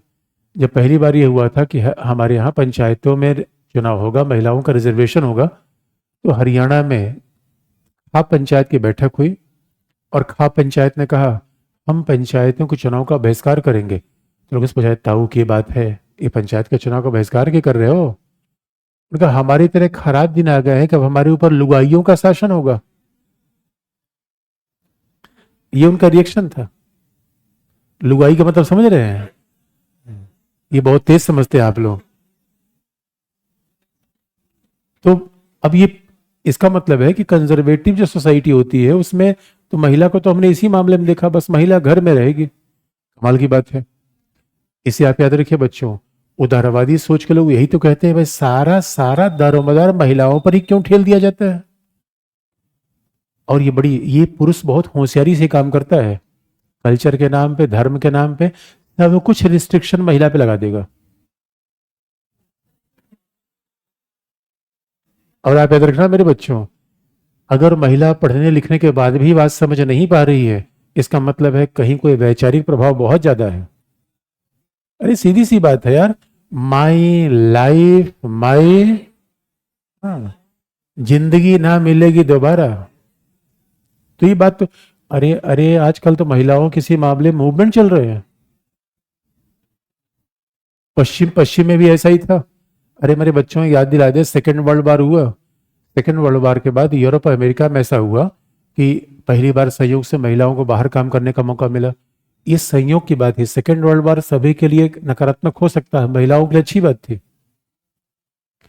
क्योंकि सेकेंड वर्ल्ड वॉर में जब पुरुष सारे वार फ्रंट पे लड़ रहे थे, तो संयोग से महिलाओं को सार्वजनिक जीवन मानना पड़ा, स्कूल चलाने के लिए, हॉस्पिटल चलाने के लिए, उद्योग चलाने के लिए। जैसे सेकेंड वर्ल्ड वॉर खत्म हुआ, पुरुष फिर वार के मोर्चे पर आए। उनका बहनों अब आप घर गृहस्थी देख लो। उनका ना, उनका समय गया। कमाल की बात है। इसलिए मेरे बच्चों, कमाल की बात है, घर के अंदर रहने का मतलब जानते हैं? 5 स्टार लग्जरियस जेल में रहना हो। जेल तो जेल ही है, वो लग्जरियस हो या सामान्य हो, जेल तो जेल ही है। तो आप याद रखो मेरे बच्चों, किसी महान फिलोसफर ने कहा था कि मानव स्वतंत्र पैदा हुआ है, जंजीरों में जकड़ा हुआ है। पुरुष की जंजीरें खुल गई हैं, महिलाओं के पैरों में जंजीरें अभी बाकी है। इसलिए इसीलिए मैं, उर्फी जावेद मुझसे मिली थी, मैं तो ये सच बात है मेरे बच्चों। अरे क्या करें, क्या हो गया? अब यही बता, अब ये कह रहे हैं ज्यादा स्वतंत्र है। ज्यादा क्या होता है यार? यही बात बड़े कमाल का, मतलब कमाल की बात है यार। मतलब ज्यादा स्वतंत्र क्या है? अब अच्छा, लेकिन इस बात पे हम नहीं जाएंगे, विवाद अगला है, हेडिंग चेंज करने की बात है। बात बेनजीर भुट्टो शुरू हुई थी, गड़बड़ा गई मामला, डाइवर्जन हो गया। तो जब, एक बात तो देखना, बेनजीर भुट्टो और राजीव गांधी आपस में मिले, ये हुआ अब संबंध बन जाएगा क्योंकि दो युवा लोग मिल रहे हैं। लेकिन कुछ नहीं हुआ। इसका सीधा मतलब है भारत पाकिस्तान के संबंध इतने सामान्य तरीके से नहीं हो सकते। क्यों? क्योंकि अरे बच्चों आप याद दिला दें, भारत पाकिस्तान संबंध 90 के बाद भी नहीं सुधर पाए, चिंता का विषय है। अगर सोच के देखो, 90 के बाद तो यूरोप में बर्लिन की दीवार गिर गई। 1991 में सोवियत संघ का जब विघटन हुआ तो दुनिया में ऐसे ऐसे परिवर्तन हुए जो कल्पनातीत थे। अब जरा सोच के देखो, पूर्वी यूरोप पश्चिमी यूरोप के बीच में बर्लिन दीवार खड़ी थी, वो गिर गई। जर्मनी एक हो गया, बर्लिन एक हो गया, यूरोप एक हो गया, वियतनाम एक हो गया। उत्तर कोरिया दक्षिण कोरिया में, दक्षिण कोरिया बार बार ये ऑफर दे रहा है उत्तर कोरिया को, आ जाओ भाई हम साथ आ जाते हैं। जरा सोच के देखे, दक्षिण कोरिया इतना अमीर होने के बावजूद ये ऑफर दे रहा है उत्तर कोरिया को कि भाई आ जाओ, हम सब साथ मिलकर हम सबको ट्रांसफॉर्म कर देंगे। उत्तर कोरिया किम उंग जुंग, और उत्तर कोरिया दक्षिण कोरिया के पीछे मेल मिलाप नहीं हो पा रहा क्योंकि बॉस है चाइना। चाइना बिल्कुल नहीं चाहता, क्योंकि अगर ये दोनों मिल गए तो दोनों उदारवादी पूंजीवादी होंगे, अमेरिका का प्रभाव और बढ़ेगा इस क्षेत्र में। और अभी उत्तर कोरिया रूस के लिए सैनिक भेज रहा है, सोचिए, तानाशाह तो ही है। इसी वजह से दुनिया में तमाम परिवार, भाई लड़ाई हो गई, 45 साल बहुत है दुश्मनी के लिए। अरे दुश्मनी साल 2 साल चल गई, 10 साल चल गई, 20 साल चल गई, चलो 45 साल चल गई। अब तो नई बात करो 1991 के बाद, जहां दुनिया बदल रही थी, लेकिन भारत पाकिस्तान के संबंध उसके बाद भी नहीं बदल पाई। ये हैरानी की बात है, ये बहुत बड़ी हैरानी की बात है। तो आखिर में ऐसा क्या किया जाए? भारत पाकिस्तान संबंधों को देखने के 3 तरीके हैं। अब यही देखिए, एक तरीका हमारे पास नहीं होता। अगर हम भी फिजिक्स मैथमेटिक्स से स्टूडेंट होते तो एक ही तरीका निकाल लेते। हमारे पास तो तरीका है, 3 तरीके हैं। तो 3 में क्या ऑप्ट किया जाए? और एक बात याद रखिएगा, जब हम विदेश नीति पढ़ते हैं तो एज ए डिप्लोमेट, समस्या है, ये तो सच बात है, समस्या के समाधान के उपाय अगर आप नहीं दे पा रहे हैं तो आप खुद ही समस्या हैं। जीवन में 2 तरीका होना चाहिए। कुछ लोग मिलते हैं, जब भी मिलो बड़ी समस्या रोते हैं, यार इसमें फंसा हुआ हूं, ये फंसा हुआ हूं। अरे फंसे हुए हो तभी तो मानो। समस्या मशीन के सामने थोड़ी आती है, समस्या तो मानव के सामने आएगी। और हमेशा हमें प्रॉब्लम सॉल्विंग होना चाहिए। अच्छा ठीक है, ये आ गई, प्रॉब्लम सॉल्व कैसे करें? इसलिए डिप्लोमेसी में हमेशा और हमेशा पेशेंस रखते हैं। डिप्लोमेसी में ऐसे ठीक है, 90 साल झगड़ा चला है, 45 साल चला है, फिर भी हम तैयार हैं, फिर भी हमारा मूड पॉजिटिव होगा, यार क्या निकाला जा सकता है, क्या रास्ता निकाला जा सकता है क्या, और निकले न निकले, एफर्ट लगातार होता रहता है। आप याद रखिएगा, अभी जब भारत चीन के बीच में थोड़ा सा आइस ब्रेकिंग हुई, थोड़ा सा मेल मिलाप की बात आई, एस जयशंकर से इंटरव्यू लिया गया, तो उनका डिप्लोमेसी में कोई बात रातों रात नहीं होती, पिछले दरवाजे से पता नहीं कितनी बातें चलती रहती है। और एक बात याद रखना है, मीडिया ने भारत पाकिस्तान संबंधों को स्पॉइल कर रखा है, आधा तो मीडिया स्पॉइल कर रखा है। क्योंकि इंडिया टीवी को देखोगे तो क्या दिखाएगा? पाकिस्तान की इस लड़की के साथ जबरन धर्म परिवर्तन किया गया, उसको पाकिस्तान का और कोई अच्छी न्यूज नहीं दिखी। पता नहीं कहां से वो न्यूज लाया, अब लड़की का मामला क्या है, शादी विवाह क्या, समझा नहीं, बस उसमें क्या टैग लगा दिया। तो आपको लगता नहीं यही न्यूज पाकिस्तान की मीडिया में आती है, भारत की सारी नकारात्मक बातें उधर जाती हैं। और एक बार तो ऐसा हुआ था कि पाकिस्तान का एक तीर्थयात्रियों का जत्था आ रहा था। अब चूंकि हमारे यहाँ देखो सोशल मीडिया, मीडिया ऐसा रहता फैला रखा है इन लोगों ने। एक बार पाकिस्तान का पूरा जत्था अजमेर आ रहा था, तो मैं किसी से बात कर रहा था रेलवे में, तो मैंने कहा भाई आजकल दिख नहीं रहे हो, कहाँ हो? तो उसने मुझे कहा सर ये बताओ, पाकिस्तान के लोगों का जत्था है हुआ, हम लोग बहुत व्यस्त हैं। मैंने सारे मीडिया में देखा, उसका कोई रिपोर्ट ही नहीं था, पाकिस्तान की तीर्थयात्री हमारे यहाँ आ रहे हैं, तो मीडिया में रिपोर्टिंग इसकी होनी चाहिए। लेकिन मीडिया में कौन सी रिपोर्टिंग होगी? सनसनी भरी, सनसनी भरी, ऐसी बिला वजह उड़ती पुड़ती बातें ऐसा रिपोर्ट कर देंगे। और इसलिए कमाल की बात यह है, और आप याद रखिएगा, कई बार ऐसा, भारत जैसा बड़ा देश है, हर मामले में पाकिस्तान को लाने की आवश्यकता नहीं है। हमारे चुनाव में पाकिस्तान आ जाता है, क्या जरूरत है पाकिस्तान की? पाकिस्तान की नीति भारत विरोधी रहती है, भारत की नीति पाकिस्तान विरोधी, पाकिस्तान सेंट्रिक हमारी पॉलिसी नहीं होनी चाहिए। अरे हमारा इंतजार मेलोनी कर रही है।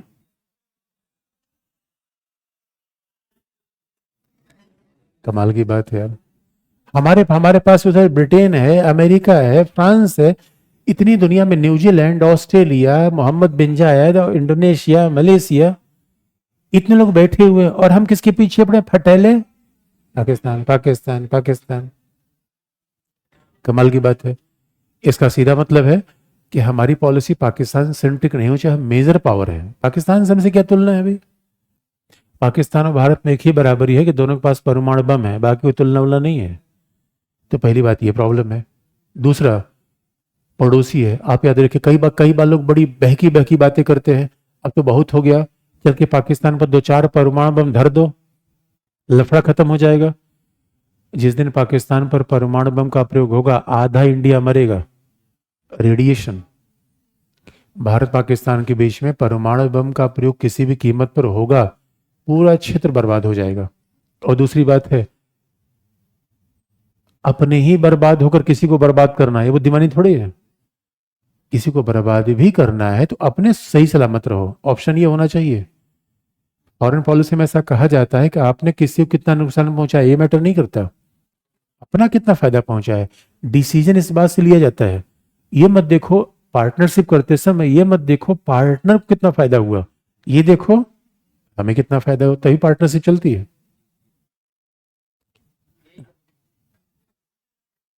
अरे इसी से फॉरेन पॉलिसी चलती है। इसलिए हम इमोशनल बात नहीं करते। और आपको काम की बात बता दें, भारत पाकिस्तान के बीच अगर व्यापार का रिश्ता हो जाए तो याद रखिएगा, और पाकिस्तान भी चाहता है, जाकर ट्रेड फेयर में देखिए, अभी तो ट्रेड फेयर में पाकिस्तान इस बार आया नहीं। 2-4 साल पहले मैं गया था ट्रेड फेयर, तो पाकिस्तान की दुकान लगी थी, आधी खाली थी। हमने कहा अरे भाई क्या हुआ, दुकान तो लगी है सामान नहीं है। उनका अरे कस्टम मालूम रोक रखा है। एक बात याद रखिएगा, भारत पाकिस्तान के बीच भूभाग निकट है। पाकिस्तान में 20 करोड़ की आबादी है। हम सस्ती दवाइयाँ की सस्ती सामानों को बेचने वाले लोग हैं। भारत पाकिस्तान के बीच व्यापार हो जाए तो जबरदस्त फायदा हमें होगा। ऐसे तरीके से सोचा जाता है फॉरेन पॉलिसी में। अब ये नहीं हर बात में पाकिस्तान पाकिस्तान पाकिस्तान। लेकिन सवाल ये है, क्या व्यापार के लिए पाकिस्तान तैयार है, ये मुद्दा इंपॉर्टेंट हो सकता है। इसलिए पाकिस्तान के साथ संबंधों को देखने के बड़े सारे प्रैग्मेटिक तरीके हैं, और डिप्लोमेट के नाते हमें इस ऑप्शन पर विचार करना पड़ता है। ये नहीं पाकिस्तान के साथ संबंध नहीं हो सकता। अरे जब संबंध नहीं हो सकता तो आपको राजदूत क्यों रखा जाए? आपको राजदूत इसीलिए रखा गया है कि संबंध न हो तो बनाइए।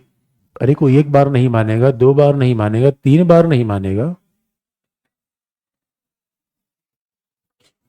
प्रयास छोड़ना नहीं है। एक बार नहीं कि एक बार प्रस्ताव दिया ना हो गया, दिल तोड़ के बैठ गई, दुनिया है महफिल मेरे काम की नहीं है, ऐसा नहीं करना है। लेकिन ये बात मैं देश के लिए कह रहा हूं, इसका निजी प्रयोग करना सख्त प्रतिबंधित है, इसको निजी रूप में न लिया जाए। हाँ, तो मुद्दा क्या है लिख लीजिए।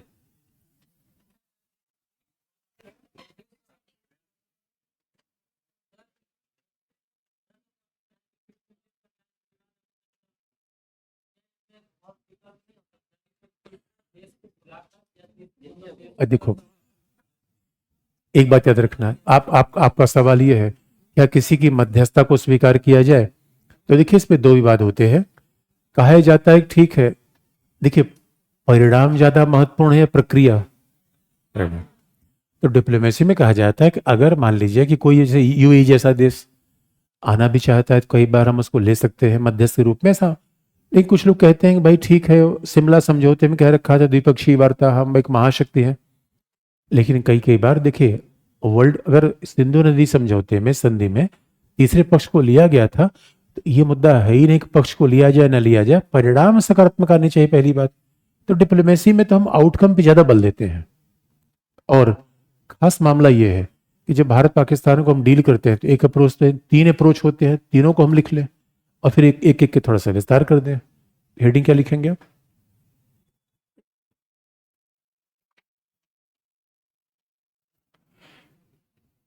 पाकिस्तान के साथ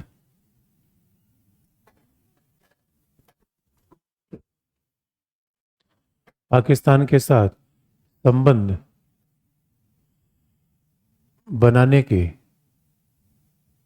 विकल्प। हेडिंग है पाकिस्तान के साथ संबंध बनाने के विकल्प।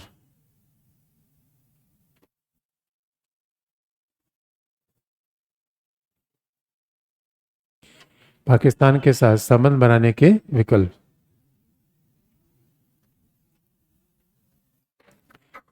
पहला पॉइंट,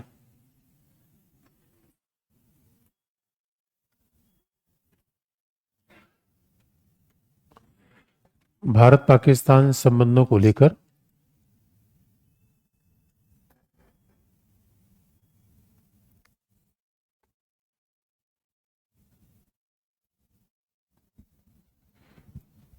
भारत पाकिस्तान संबंधों को लेकर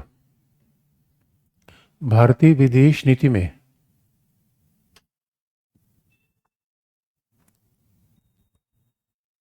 भारतीय विदेश नीति में तीन प्रकार के मत विद्यमान हैं, या भारत में तीन प्रकार के मत विद्यमान हैं।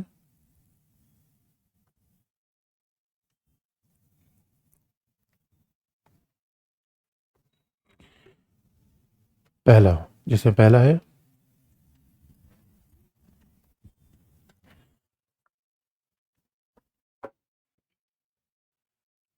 पाकिस्तान, जिसमें पहला है पाकिस्तान पर किसी प्रकार का विश्वास करना उचित नहीं है।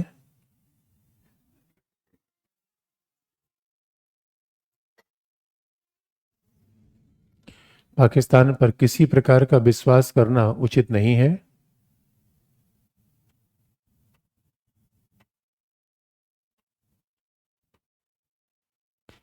और जब तक पाकिस्तान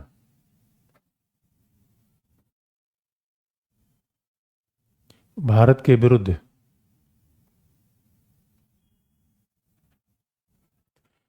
जब तक पाकिस्तान भारत के विरुद्ध आतंकवाद को बढ़ावा दे रहा है,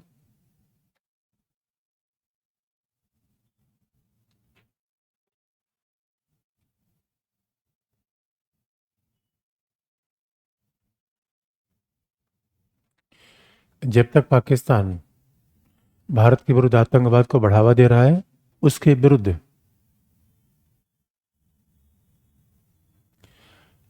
सर्जिकल स्ट्राइक जैसे विकल्प उसके विरुद्ध सर्जिकल स्ट्राइक जैसे विकल्प खुले रहने चाहिए।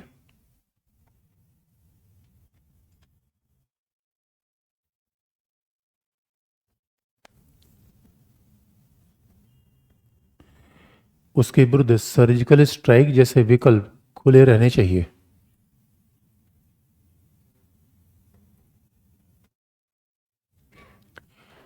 और पाकिस्तान को आतंकवाद के मुद्दे पर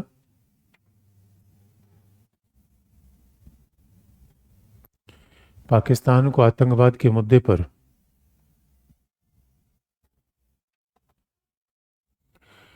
विश्व जनमत से अलग थलग करने के लिए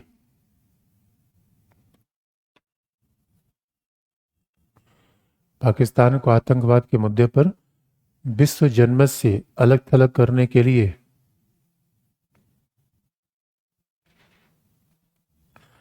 सक्रिय प्रयास आवश्यक है।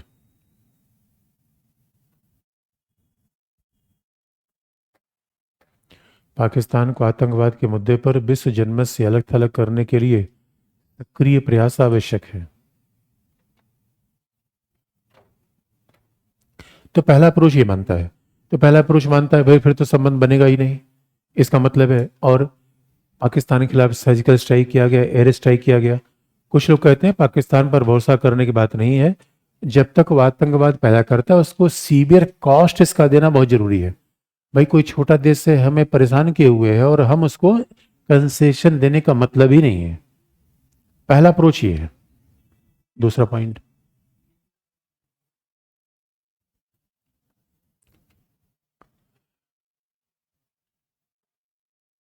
पाकिस्तान के साथ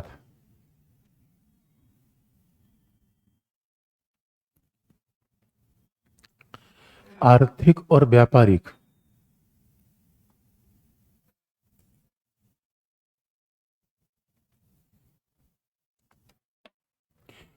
अच्छा, किसी बच्चे ने पूछा यूएनओ के अनुसार आतंकवाद की परिभाषा क्या है? अरे परिभाषा होती तो मैं बताता नहीं है। मैंने तो कहा आतंकवाद परिभाषित ही नहीं है।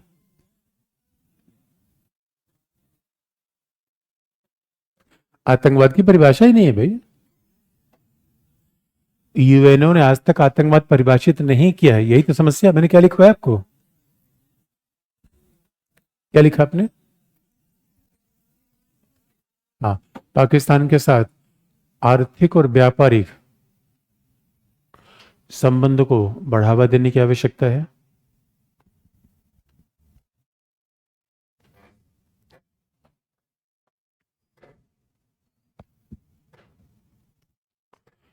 भौगोलिक निकटता, सांस्कृतिक समानता के कारण आर्थिक और व्यापारिक संबंध बढ़ावा देने की आवश्यकता है।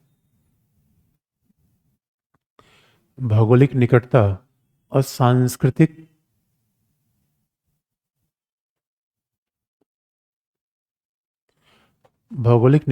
सांस्कृतिक समरूपता के कारण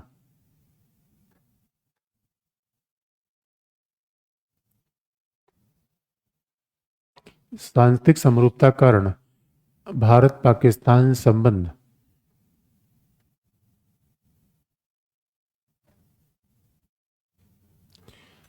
व्यापारिक रूप में दोनों के लिए लाभकारी होंगे।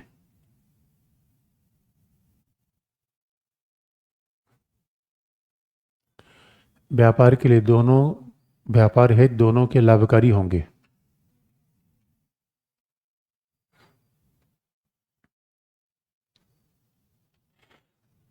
यद्यपि पाकिस्तान आज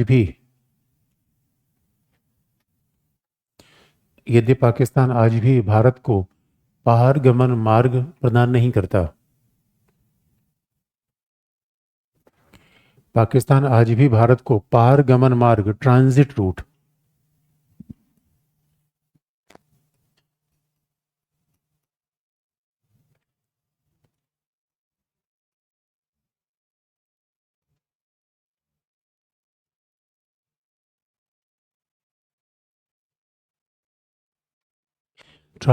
प्रदान नहीं करता।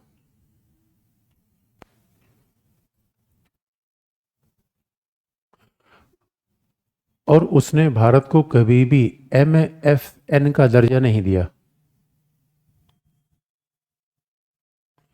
Most favoured nation.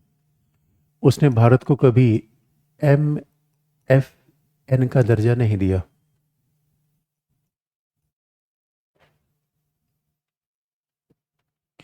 हिंदी में कहते हैं सर्वाधिक वरीयता राज्य।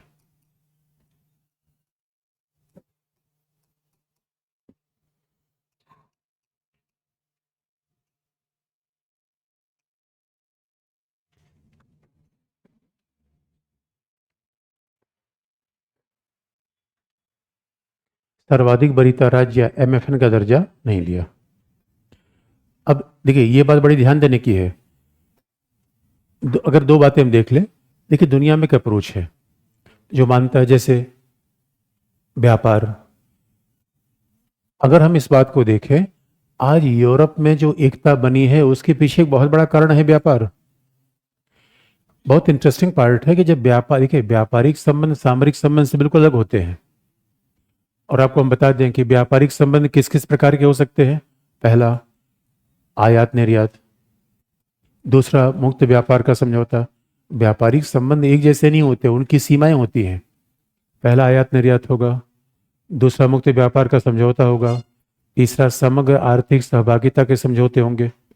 भारत एक बड़ा देश है, आपको लगता नहीं कि पाकिस्तान ने और अच्छा, व्यापार का मतलब है अलग अलग स्टेज का व्यापार होता है, ये आप इकोनॉमी में पढ़ेंगे। दूसरी बात, WTO में MFN की बात चलती है।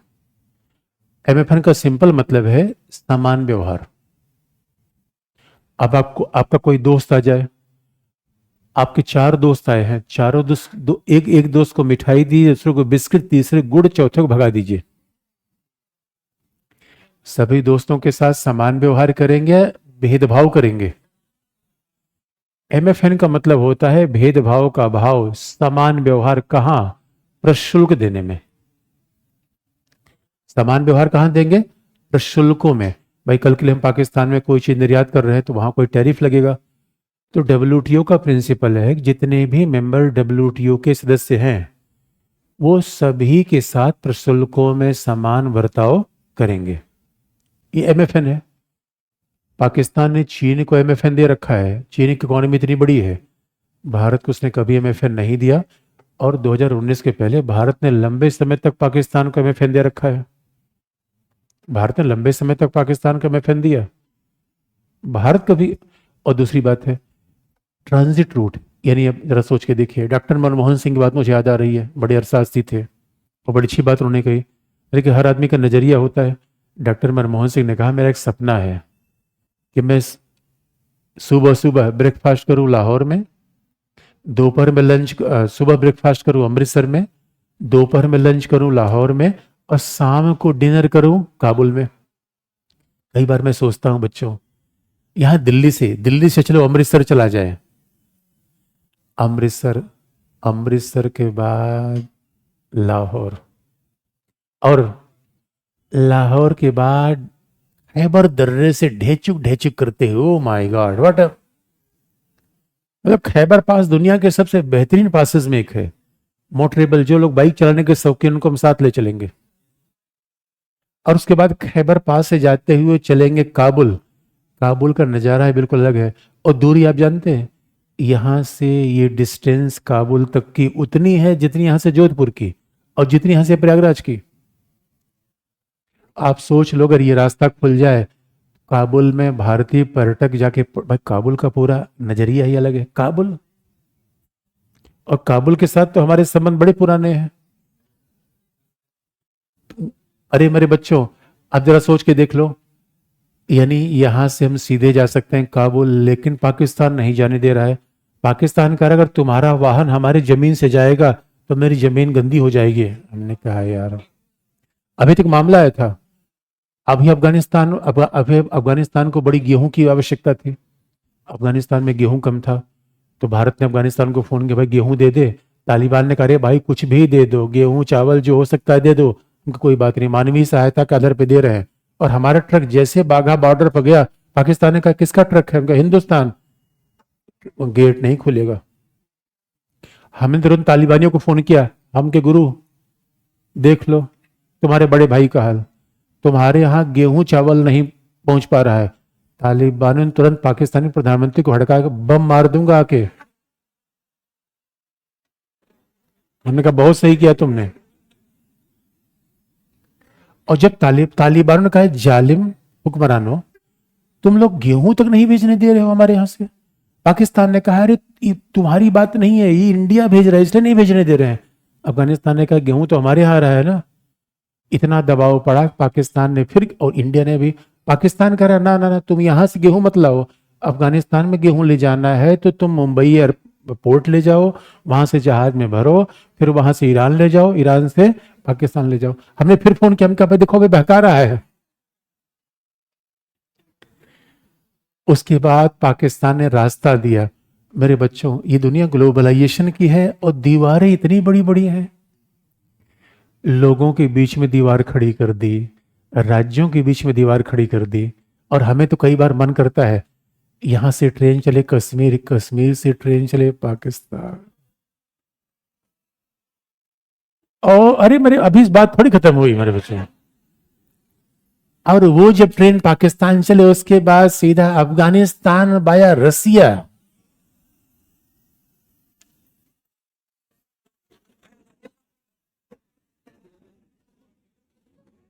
ऐसा नहीं हो सकता क्या?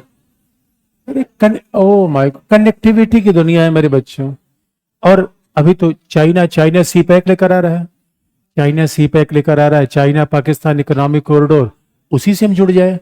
एक line China Pakistan economic corridor सीधे कश्मीर से जाके झम से जाएं बीजिंग, और तिब्बत से गुजरते हुए हिमालय के जस्ट राइट साइड से मारते हुए, क्या यात्रा होगी। अरे दुनिया ऐसी नहीं बन सकती क्या? अरे 27 यूरोपीय देशों में जाके देखो मेरे बच्चों, सीमा,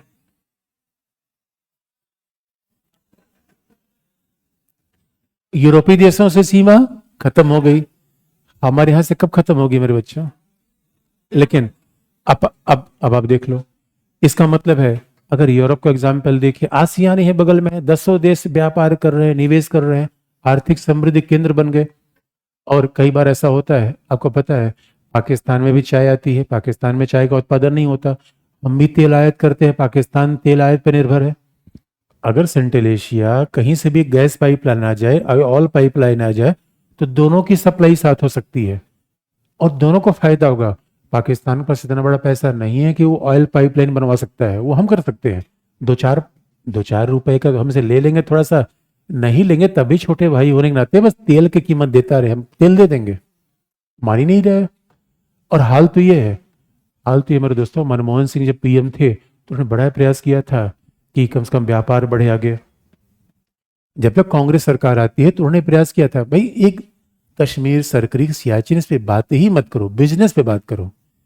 इसलिए अगर आपके पड़ोसी के साथ आपकी जमीन का झगड़ा है, कटहल के पेड़ का झगड़ा है, या बकरी के चुराने का झगड़ा है, तो पड़ोसी से इस मुद्दे पर कोई बात मत करिए। पड़ोसी से क्या बात करिए, यार चलो कुछ नया बिजनेस किया जाए, कुछ नई चाय की दुकान खोल ली जाए। और जैसे ही चाय की दुकान खोलोगे, बिजनेस करोगे, फायदा होगा। जब व्यापार का फायदा होगा तो बाकी सारे झगड़े अपने आप हल हो जाएंगे। हम इस तरीके से सोचते ही नहीं, हम हर बात पे लठ निकाल लेते हैं। हम फायदा नहीं, हम बड़ी इमोशनल तरीके से रिएक्शन करते हैं।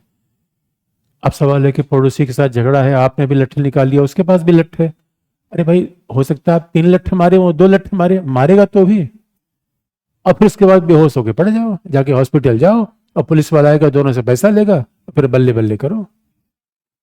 मेरे बच्चों, ऐसा क्यों ना हो, साथ में चुरमुरा की शॉप खोल ली जाए। और मैं आपकी बात नहीं कर रहा हूं, जो गांव में बच्चे हैं उनकी बात कर रहा हूं, ऑनलाइन वाले बच्चों के लिए भी बात मैं नहीं कर रहा हूं।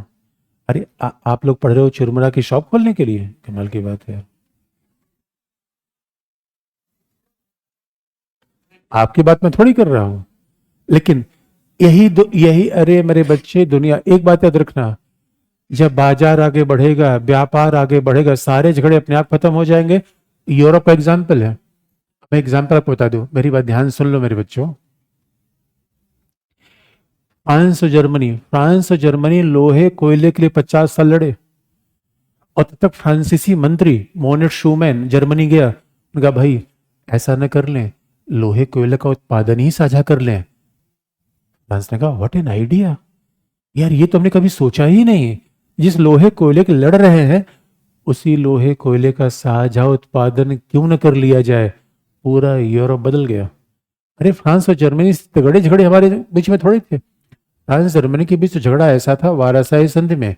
वारासाई संधि में सीधा फ्रांसीसियों ने कहा जर्मनी का गला मसोड़ दिया जाए, इसको नेस्त नाबूद कर दिया जाए। उधर ब्रिटेन बैठा था। चर्चिल ने कहा अरे कोई बात नहीं है, बच्चा है, लड़ गया, गला मत मसोटो। फ्रांस ने कहा बेकार की बात मत करना चर्चिल, तुम बैठे रहते हो इंग्लिश चलन के पार, और हमसे पूछो, ये हमारा पड़ोसी है, रोज खोदता है ये।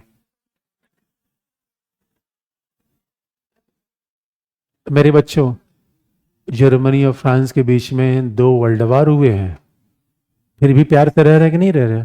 और हमारा पाकिस्तान तो छोटा भाई है। और एक बात याद रखो मेरे दोस्तों, अगर आपके गांव में कोई ऐसा गड़बड़ आदमी हो गया है तो भी साथ लेना बुद्धिमानी है। गांव में अगर खराब आदमी है, कितना भी खराब होगा, आपको तंग करके रख देगा, आपको अच्छा काम नहीं कर पाओगे।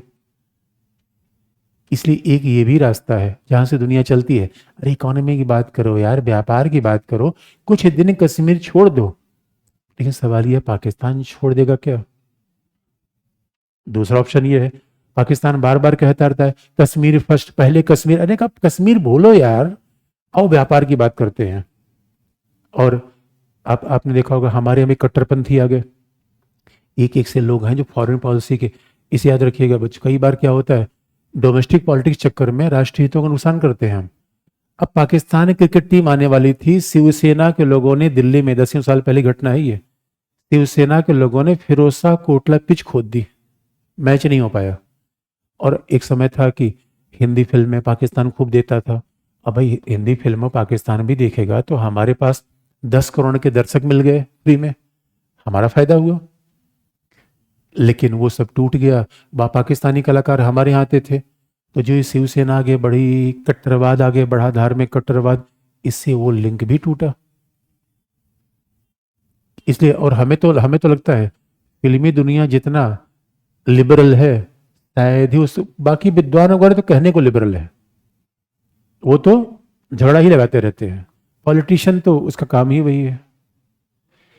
तीसरा भी एक ऑप्शन है मेरे बच्चों, एक बात याद रखो, मुझे सरकारों पर भरोसा नहीं है, मुझे अपने बच्चों पर भरोसा है।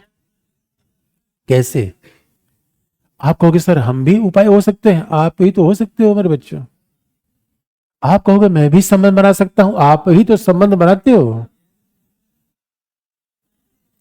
लेकिन कई बार तो मुझे लगता है यार सरकारें मौका नहीं देती। सरकारें सरकारें सरकारें जानती हैं कि लड़ते रहे आपस में, तभी हमारी वोट बैंक की पॉलिटिक्स अच्छी रहेगी।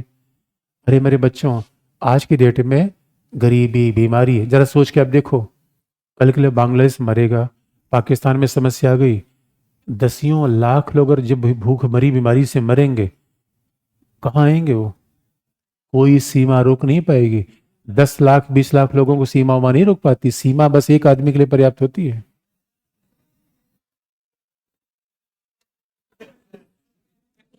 अरे मेरे बच्चों, ओ माय गॉड, बात मैं क्या बता रहा हूं क्या?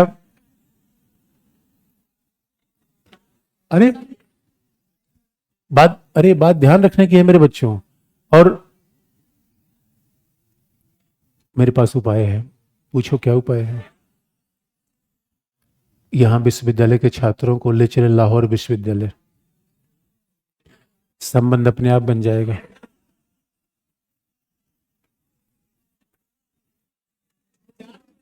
बता, पार्टियों ने हमें रोक रखा है, बनेगा नहीं बनेगा मेरे बच्चों। और याद रखो, युवा ही पूरे समाज के परिवर्तन करने वाले होते हैं। और हमारे समाज का दुर्भाग्य तो ऐसा आ रहा है कि युवाओं को भी लोग नकारात्मक बना दे रहे हैं। कई बार दोस्तों हमें तो बस, जब एनिमल फिल्म हिट हुई तो मुझे पीड़ा हुई। नकारात्मक कैरेक्टर की फिल्म हिट नहीं होनी चाहिए, याद रखना। युवाओं का जोश क्या है? सकारात्मकता, कंस्ट्रक्टिविज्म। जो भी आप में नकारात्मक विचार भर रहा है वो समझ लीजिए आपके प्रगति के दरवाजे बंद कर रहा है। युवा युवा तो पूरा संसार है जाए यार। और मैं तो अभी एक शादी में गया था लखनऊ में, लड़का इंडियन और लड़की अमेरिकन, उसके घर परिवार से कोई नहीं आया, हम लोग तो कूद के पहुंचे, हम के ए ओ माय गॉड, यही मैं पढ़ाता हूं, ये तुम कर रहे हो मेरे बच्चे, धन्यवाद। लिखने की बात क्या लिखा मेरे बच्चे ने? अगला पढ़िए। अच्छा, इसमें एक पॉइंट और जोड़ लो, उसके आगे चले, फिर इसमें पॉइंट जोड़ लो। इसी में थर्ड नहीं, इसी में थर्ड पॉइंट अभी आगे आएगा इसी में। यद्यप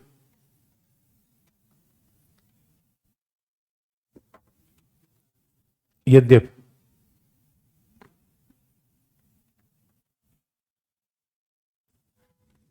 पाकिस्तान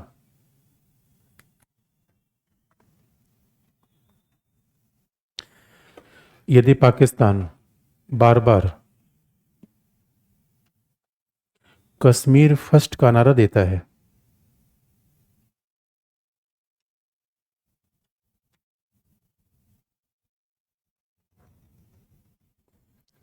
यदि पाकिस्तान बार बार कश्मीर फर्स्ट का नारा देता है और उसका कहना है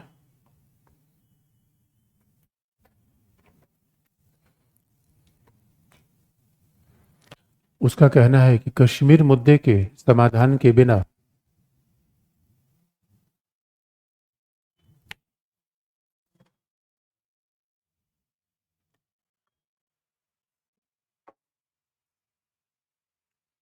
कश्मीर मुद्दे के समाधान के बिना आर्थिक और व्यापारिक प्रगति भी संभव नहीं है।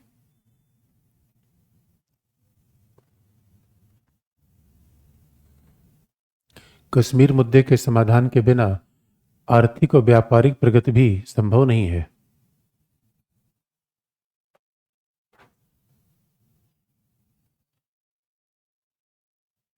तीसरा तीसरा पॉइंट है,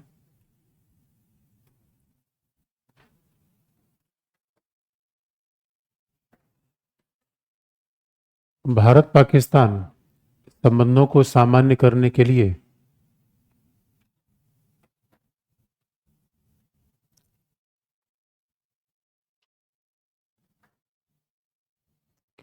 भारत पाकिस्तान संबंधों को सामान्य करने के लिए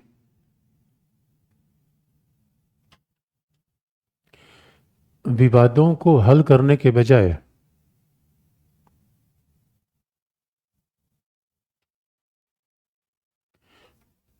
भारत पाकिस्तान संबंधों को सामान्य करने के लिए विवादों को हल करने के बजाय पहले विश्वास निर्माण का प्रयास करना चाहिए।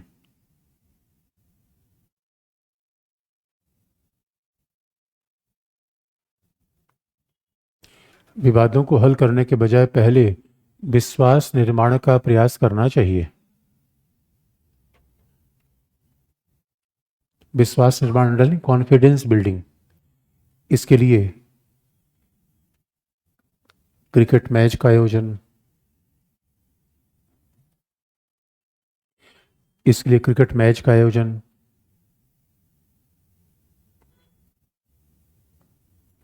छात्रों के आवागमन,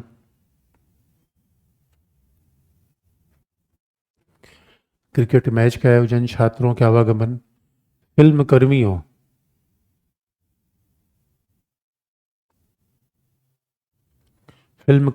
एवं संस्कृति कर्मियों के बीच आदान प्रदान होना चाहिए। फिल्म कर्मियों एवं संस्कृत कर्मियों के बीच आदान प्रदान होना चाहिए।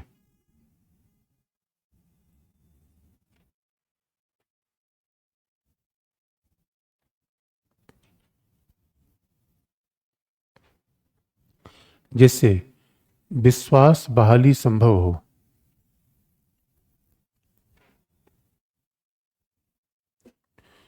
फिल्म कर्मियों और संस्कृत कर्मियों के बीच आवागमन बढ़ावा दिया जाए, जिससे विश्वास बहाली संभव हो। तो आपको याद दिला दें, ये 3 ऑप्शन है। और सही मायने में कई बार तो क्या होता है कि सरकार बैक चैनल डिप्लोमेसी अपनाती है। अब इसी बात को लिखने के हमारे पास कुछ और भी फैक्ट भी हो सकते हैं। तो आप याद रखिएगा, सामान्यतः डिप्लोमेसी में ये 3 तरीके अपनाए जाते हैं। कई बार जो पहला, और कई बार तो ये होता है कि समानांतर तौर पे तीनों अपनाए जा सकते हैं। भाई आतंकवाद के मुद्दे पर ठीक है, हमारा टॉलरेंस नहीं रहेगा, लेकिन बाकी मुद्दों को आप पीछे मत करिए। अब जोड़ के मत रखिए। कई बार ये होती है, कई बार डिप्लोमेसी में कि वार्ता नहीं करेंगे। वार्ता न करना कोई डिप्लोमेसी नहीं है। अब आप रख सकते हैं कि वार्ता शर्त होगी या बिना शर्त होगी, वार्ता के मुद्दे क्या होंगे, यहाँ पे डिफरेंस होता है। तो डिप्लोमेसी का मतलब ये होता है कि जब आपको वार्ता ही नहीं करनी तो कौन सी डिप्लोमेसी। इसलिए डिप्लोमेसी का मतलब होता है युद्ध नहीं है, वॉर नहीं है। आप वार्ता के रास्ते खोल के रखिए, बाद में निर्णय होगा क्या हो क्या नहीं होगा। इसी बात को बताने के लिए कुछ हम फैक्ट का भी प्रयोग कर दें कि जिन देशों के साथ संबंध हमारे बड़े प्रतिकूल होते हैं, शत्रुतापूर्ण होते हैं, उनके साथ संबंध बनाने के हमारे पास क्या विकल्प होते हैं। एक और भी तरीका है देखने का, वो फैक्ट है, आपको बता दें। तो मान लीजिए कुछ शब्द आपको बता दें कि भारत पाकिस्तान के बीच, भारत चीन के बीच, ये उसी के लिए लागू होगा जहां संबंध बहुत प्रतिकूल है, संबंध बड़े ही शत्रुतापूर्ण हैं।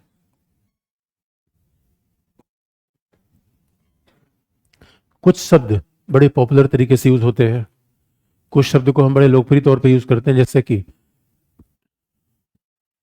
Track 1 diplomacy.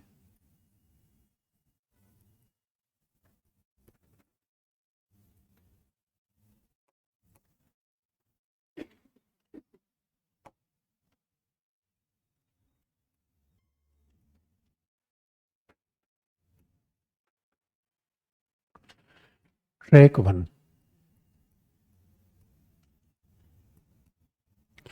तो ट्रैक 1 डिप्लोमेसी का मतलब होता है, और डिप्लोमेसी कूटनीति का सीधा मतलब होता है, वैसे कोई माध्यम जिससे अपने हितों को पूरा किया जा सके, वो डिप्लोमेसी है। तो डिप्लोमेसी बड़ा लूज शब्द है। क्रिकेट डिप्लोमेसी, फिल्म डिप्लोमेसी, योग डिप्लोमेसी, कोई भी तरीके हम अपनाते हैं। तो ट्रैक 1 का मतलब है सरकारी अधिकारियों की बातचीत,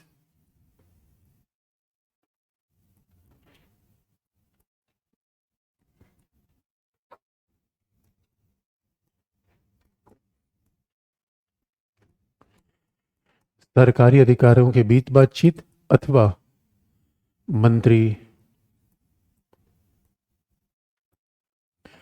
प्रधानमंत्री स्तर की वार्ता।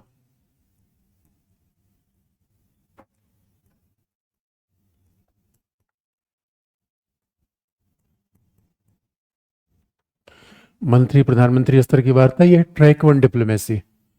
और देखिए, भारत पाकिस्तान ऐसे पड़ोसी हैं जहां ट्रैक वन डिप्लोमेसी दशकों से बंद है।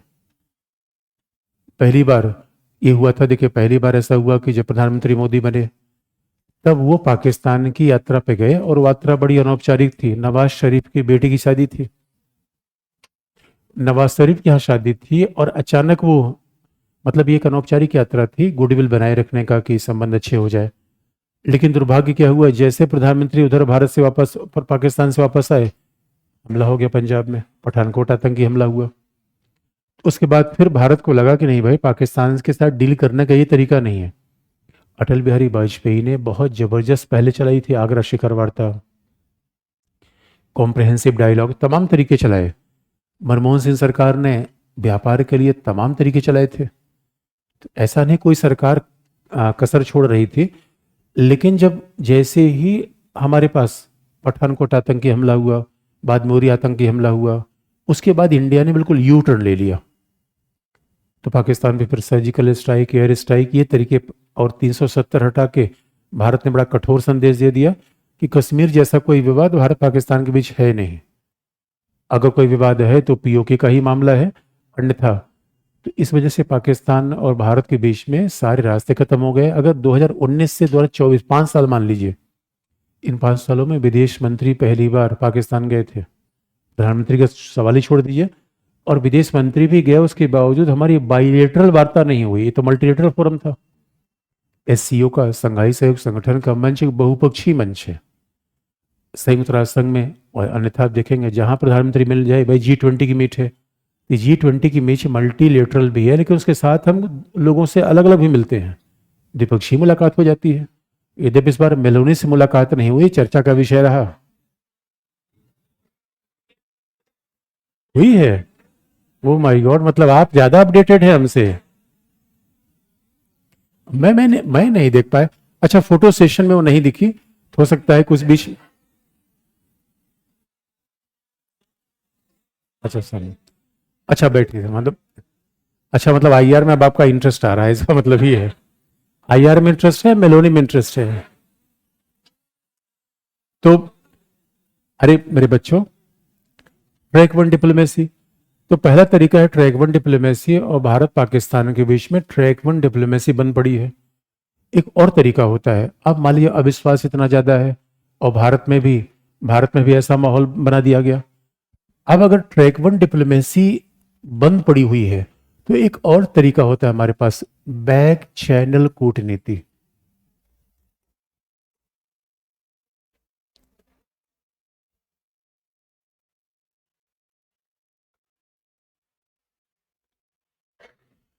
बैक चैनल डिप्लोमेसी, कूटनीति।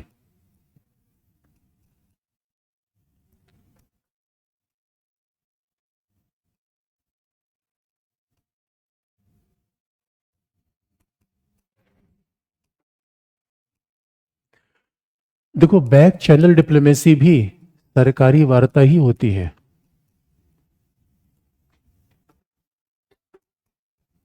बस ये मीडिया के सामने नहीं रखी जाती। सरकारी वार्ता होती है, लेकिन इसको गोपनीय रखा जाता है। यानी कब कौन किससे मिल रहा है, ये न्यूज में बात आती नहीं। और कई बार बैक चैनल डिप्लोमेसी बड़ी जरूरी होती है। और कहा जाता है कि जब अटल बिहारी वाजपेयी प्रधानमंत्री थे, उसमें अटल बिहारी वाजपेयी ने प्रोफेसर अमिताभ मट्टू को अपना रिप्रेजेंटेटिव बनाकर पाकिस्तान भेजा था, और वो बात कोई मीडिया में नहीं आई। हकीकत की बात है, देखिए मीडिया और के साथ समस्या क्या है, डिप्लोमेसी में उसको लगता है, मीडिया को लगता है कि हर दिन कुछ चीज होनी चाहिए। डिप्लोमेसी में ऐसा कुछ नहीं होता कि हर दिन कोई चीज होगी। और दूसरी बात, आपको पेशेंस बनाए रखना पड़ता है कि अगला क्या होगा। अब उस मामले में इसीलिए कई बार जब संबंध बड़े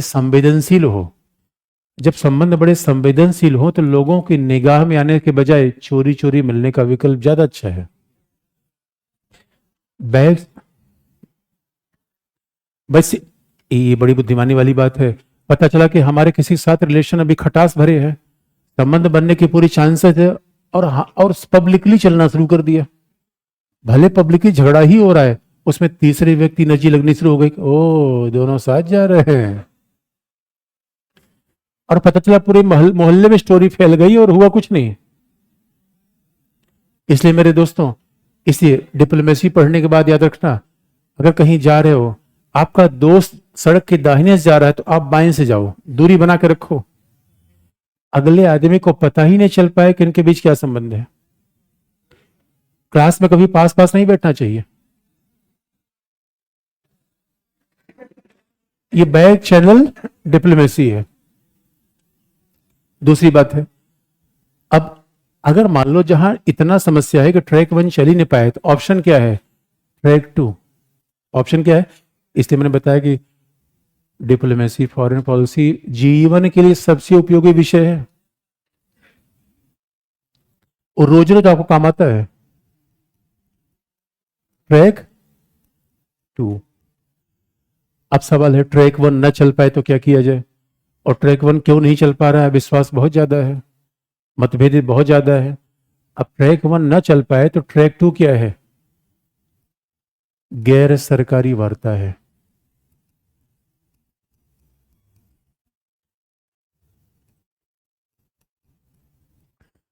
अब गैर सरकारी वार्ता में दो लोग होते हैं, या तो नागरिक समाज के लोग। गैर सरकारी लोगों में दो होते हैं, एक तो सरकार के भाग कभी रहे ही नहीं, गैर सरकारी होंगे लेकिन उन्हें कूटनीति विदेश नीति की जानकारी होनी चाहिए।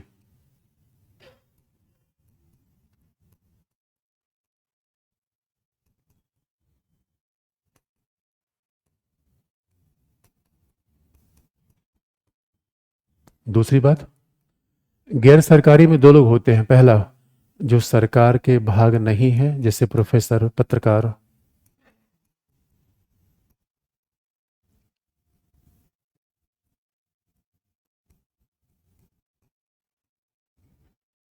या जो सरकार से अवकाश प्राप्त है।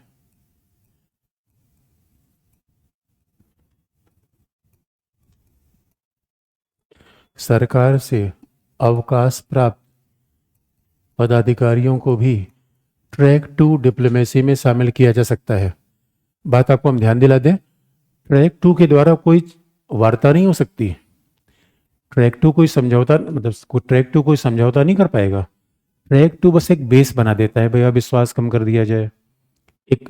और आप कहेंगे ट्रैक 2 चलाता कौन है? कई बार विश्वविद्यालय चलाता है, कई बार आजकल का आप देखेंगे यूनिवर्सिटी वगैरह में एक अलग से फील्ड चल रही है, आईआर की पीस स्टडी।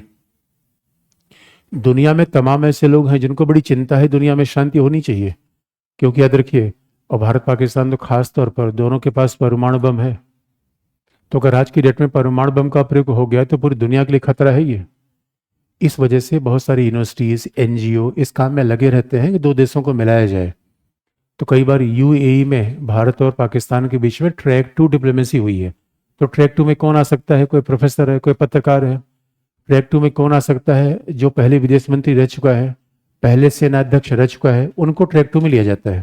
तो कोई गैर अधिकारी है। लेकिन आप याद रखिए, छात्रों की बात, छात्र ट्रैक 2 के पार्ट नहीं होते। ट्रैक 2 में रहने वाले व्यक्ति को फॉरेन पॉलिसी, डिप्लोमेसी पता होनी चाहिए, तभी वो ट्रैक 2 में शामिल होंगे, जिससे उनके बात करने के तरीके पता हो। और आपको पता है, अगर फॉरेन पॉलिसी में बेसिक बातें हमें पता नहीं है, आगरा शिखर वार्ता हो रही थी, पहली बार भारत सरकार ने सबक सीखा। आगरा शिखर वार्ता होगी तो आपको पता है, हमारी मीडिया में ज्यादातर जो रिपोर्टिंग करते हैं उनको डिप्लोमेसी, फॉरेन पॉलिसी के एबीसी नहीं पता है। मैं तो देखता हूं, पूछता है भारत में अर्णव गोस्वामी पाकिस्तान के लोगों को बुला के जलील करता है कि भाई ये कौन सी डिप्लोमेसी है। आप याद रखो, डिप्लोमेसी में हमेशा मीठी मीठी बातें की जाती हैं, झगड़ा नहीं किया जाता। और हुआ क्या था, 2001 में आगरा शिखर वार्ता हो रही थी, 2002 में परवेज मुशर्रफ आए थे, हमने बुलाया था, और अटल बिहारी वाजपेयी, परवेज मुशर्रफ के बीच पहली पहली वार्ता हुई। और परवेज मुशर्रफ फौजी आदमी, और तब तक इंडिया टीवी के तमाम ऐसे पत्रकार चले गए जो छुड़भैये लोग थे, और सीधा परवेज मुशर्रफ से पूछ लिया, सुनो परवेज, तुम आतंकवादियों क्यों भेजते हो? ये सब चीजें डिप्लोमेसी में नहीं पूछी जाती है, याद रखना मेरे बच्चों। डिप्लोमेसी के बात करने का तरीका बिल्कुल अलग होता है। आप अगर किसी से बातचीत कर रहे हैं तो एक तो आप गुस्सा नहीं हो सकते, पहला। इसलिए अगर आगे बढ़ना हो तो जीवन में गुस्सा करना छोड़ देना मेरे बच्चों, ये जीवन का पहला फार्मूला है। यहां तो गुस्सा नाक पे बैठा हुआ है, खोद दो। अभी मैं गुस्सा, यहां गुस्सा कहां बैठा हुआ है? नाक पे। बात बात पे गुस्सा हो गए। अरे मान लो किसी ने मैसेज जवाब नहीं दिया तो अगली बार देगा वो। और यहां तो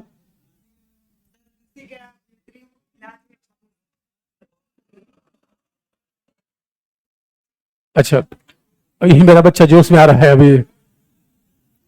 तो अच्छा, अरे मेरे बच्चे ध्यान सुनो, पहले ध्यान सुनो। गैर सरकारी में, गैर सरकारी में कहा जाता है कि रिटायर्ड लोगों को भेजने से अच्छा है पत्रकार, प्रोफेसर, इनको भेजना ज्यादा जरूरी है। एक बार आप याद रखिएगा, एक कहावत है, एक बार अगर कोई जज हो गया तो जिंदगी भर जज ही रहता है वो। और एक बार जो आईपीएस हो गया वो सेना अधिकारी हो गया। सेना अधिकारी, अब देखो जनरल जीडी बख्शी आते थे, कई बार देखा होगा यूट्यूब वगैरह पे, जब वो डिबेट में आते थे तो उनकी मूछ 90 डिग्री पे खड़ी होती थी। और कई बार तो हमें लगता था कि ये टीवी से निकल के किसी को धो धा न दे ये। इसलिए आर्मी के हाथ में डिप्लोमेसी नहीं होती। तो कई बार कहा जाता है रिटायर्ड लोगों को मत भेजो। ये तो खुद ही रिटायर्ड, कभी रिटायर्ड होता है, मेंटली कभी रिटायर्ड नहीं होता। मुझे आज भी याद है, कभी मैं कश्मीर गया था तो वहां पे एक फौजी थे, रिटायर्ड थे, उनके साथ थोड़ा नाश्ता वास्ता करने का मौका मिला। अब वो उस इस कदर से इतने प्रोटोकॉल के साथ बैठे हुए थे कि ऐसा लगा कि अभी भी आर्मी में है। हमने कहा कि सर अभी भी आप ऐसे रहते हैं? उनका once a cop always a cop. लेकिन याद रखो, टीचर, पत्रकार स्वभाव से ही फ्लेक्सिबल होते हैं। क्यों? क्योंकि ऐसे बावरे बच्चों से हमें डील करना पड़ता है। तो हम कठोर हो ही नहीं सकते, हमारा कोई प्रोटोकॉल ही नहीं है भाई। कहीं बच्चे मिल रहे हैं, कहीं कोई मिल रहा है, तो पत्रकार का और सामाजिक कार्यकर्ता कोई प्रोटोकॉल नहीं होता, क्योंकि वो लोगों से जुड़ा होता है। अधिकारी का प्रोटोकॉल होता है, कौन गेट के अंदर आ गया, अपॉइंटमेंट लेकर आओ, यहाँ दरवाजा खोला है, जब मर्जी हो तब चले आओ, कौन सा अपॉइंटमेंट है। और यहाँ तो बच्चे कई बार गाड़ी में बैठते, सर सर सर रुको रुको रुको, आ जाओ आ जाओ, बैठ लो बैठ लो। टीचर पत्रकार के पास आम जनता के बीच में रहते हैं, इसलिए प्रोटोकॉल फॉलो नहीं करते। तो लोग कहते हैं यार रिटायर्ड लोगों को मत भेजो, जो कभी सरकार में नहीं रहे उन्हीं को भेजो। और तीसरी बात है पीपुल टू पीपुल कांटेक्ट। अगला उपाय क्या हो सकता है?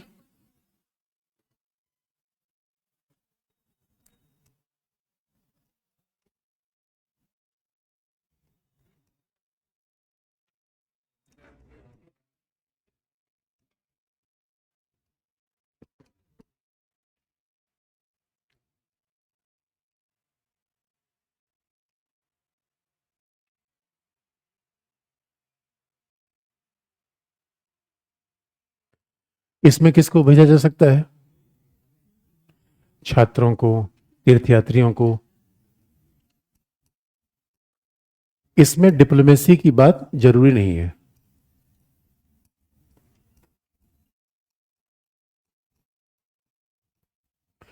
छात्रों को, तीर्थयात्रियों को, फिल्म कर्मियों को।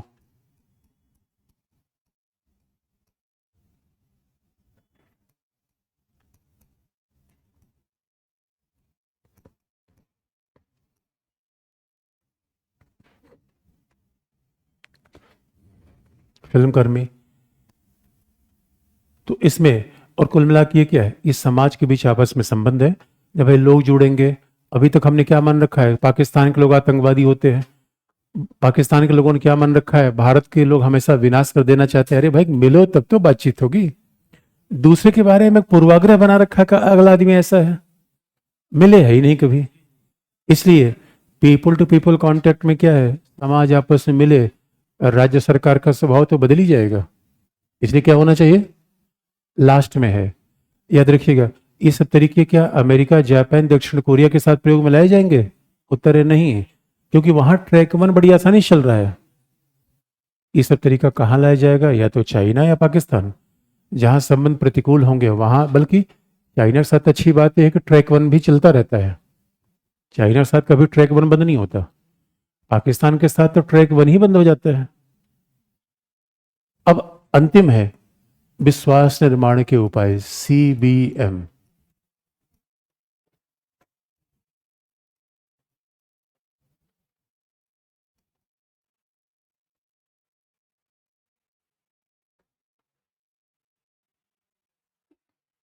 Confidence building measures. तो CBM नाम से ही दिख रहा है, पर्पज क्या होता है? अविश्वास दूर करना। ये कोई समझौता करना पर्पज नहीं होता। पर्पज क्या होता है? अविश्वास दूर करना। जिसे कहते हैं ट्रस्ट डिफिसिट को दूर करना, मिसट्रस्ट को दूर करना। यही संबंधों की खराबी का मूल कारण क्या है? मिसट्रस्ट। संबंध खराबी का मूल कारण क्या? Trust deficit. पर्पज ये है। और विश्वास कैसे बनाया जाए? पहला होता है सैन्य तरीका। सैन्य तरीका भी होता है CBM का। तो सैन्य तरीका क्या है CBM का? युद्ध विराम का समझौता,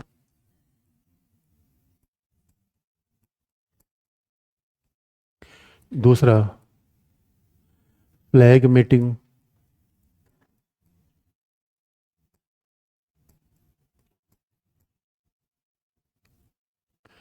युद्ध विराम का समझौता, flag meeting, DGMO, director general of military operation के बीच वार्ता,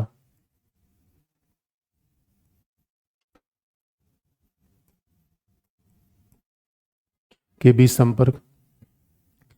ये सैन्य तरीका है। गैर सैन्य क्या है?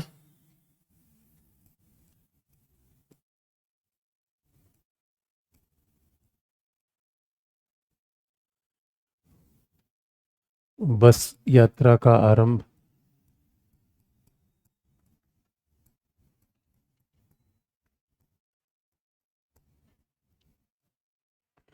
बस यात्रा, रेल यात्रा, व्यापार, खेल, ये सब सारे तरीके माने जाते हैं गैर सैन्य। बस यात्रा, रेल यात्रा, व्यापार, खेल, फिल्म, कलाकार।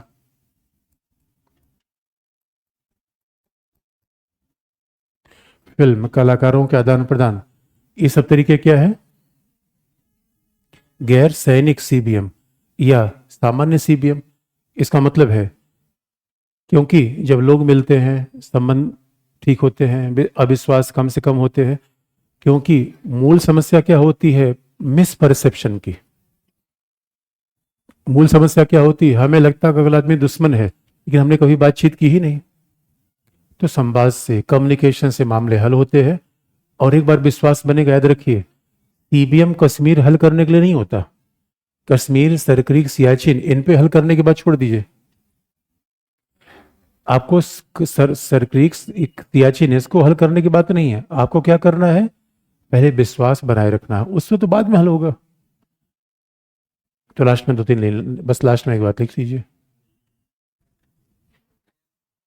लास्ट हेडिंग लिखिए क्या? अच्छा, फ्लैग मीटिंग क्या है? युद्ध विराम। भाई देखिए, हो सकता है कि सीमा का विवाद बाद में हो जाए, हल हो जाए, लेकिन गोलाबारी तो नहीं होनी चाहिए। क्योंकि जब सीमा पर गोलाबारी होगी तो बाद में मध्य भारत में किसी फौजी का शव आएगा। अब किसी भारत के मेन लैंड में कोई फौजी का शव आएगा तो पाकिस्तान मुर्दाबाद के नारे लगेंगे वहां पे, मीडिया उसको हाईलाइट करेगी। तो आप याद रखिए कि सेना बड़ी सेंसिटिव जगहों पे तैनाती होती है। कई बार बिलावजह क्रॉस फायरिंग हो जाती है। सेना फिर कई बार ऐसी क्रॉस फायरिंग हो जाए इसका कोई कारण नहीं होता। मान लो कि एक जगह के एक तरफ का फौजी है, उसको कोई खुशी के समाचार आए, वो झूम के नाचने लगा, दूसरा फौजी ने देखा हमें चिढ़ा रहा है, क्योंकि वार्ता का रास्ता तो है नहीं, किलोमीटर की दूरी है, और उसने तुरंत गोली चला दी कि हमारे ऊपर हंस रहा है। ऐसा होता नहीं। और फ्लैग मीटिंग का मतलब है, मान लीजिए कभी सेना पर कोई तनाव है तो दोनों देशों के अधिकारी एक पर्टिकुलर पॉइंट पे मिलते हैं। ये फ्लैग मीटिंग क्या है? दोनों देशों के अधिकारियों के बीच की मुलाकात। इसलिए मेरे बच्चों, कभी भी किसी का नंबर ब्लॉक नहीं करना चाहिए। अरे अब फिर आप कहेंगे जब दोनों देशों के बीच की मुलाकात ही है तो फ्लैग मीटिंग क्यों नाम दिया गया? क्योंकि जहां ये मिलते हैं वहां संयुक्त राष्ट्र संघ का झंडा टंगा होता है। संयुक्त राष्ट्र संघ के शांति का झंडा लगा होता है कि आपस में वार्ता से, समाधान से हर चीजों का समाधान संभव है। टकराने से बात नहीं बनती। इसी कहते हैं फ्लैग मीटिंग। और डीजीएमओ दोनों देशों के director general of military operation के बीच में संपर्क सूचना। अगर मान लीजिए कोई गलती से भारत का हेलीकॉप्टर पाकिस्तान के एयर स्पेस में चला गया तो बता दिया ना कि ऐसे ऐसे कारण थे।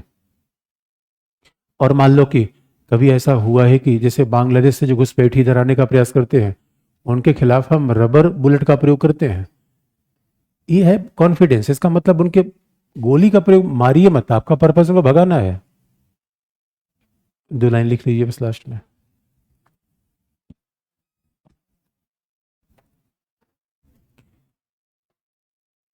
हेडिंग नहीं है, बस जो विश्वास निर्माण लिखा उसे में लिख लीजिए। भारत पाकिस्तान, भारत चीन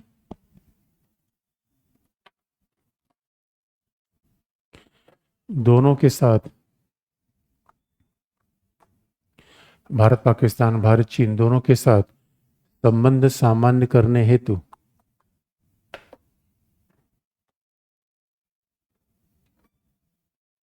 इसका प्रयोग किया जाता है।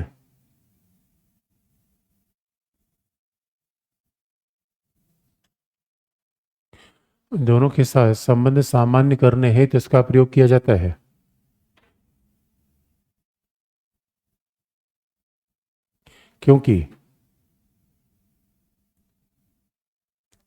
क्योंकि विवादों को हल करने से पहले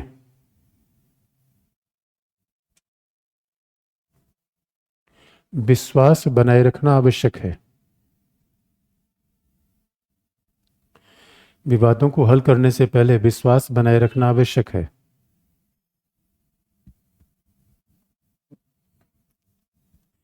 और इसके बाद ही सियाचिन सरक्रीक जैसे विवादों का समाधान हो सकता है।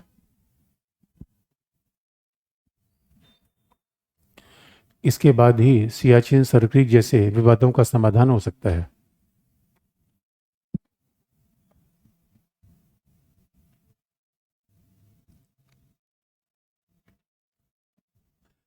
अब एक बात पाकिस्तान में बची हुई, CPEC, China Pakistan economic corridor, वो चाइना में देख सकते हैं, पाकिस्तान दोनों में देख सकते हैं, लेकिन अगली क्लास में।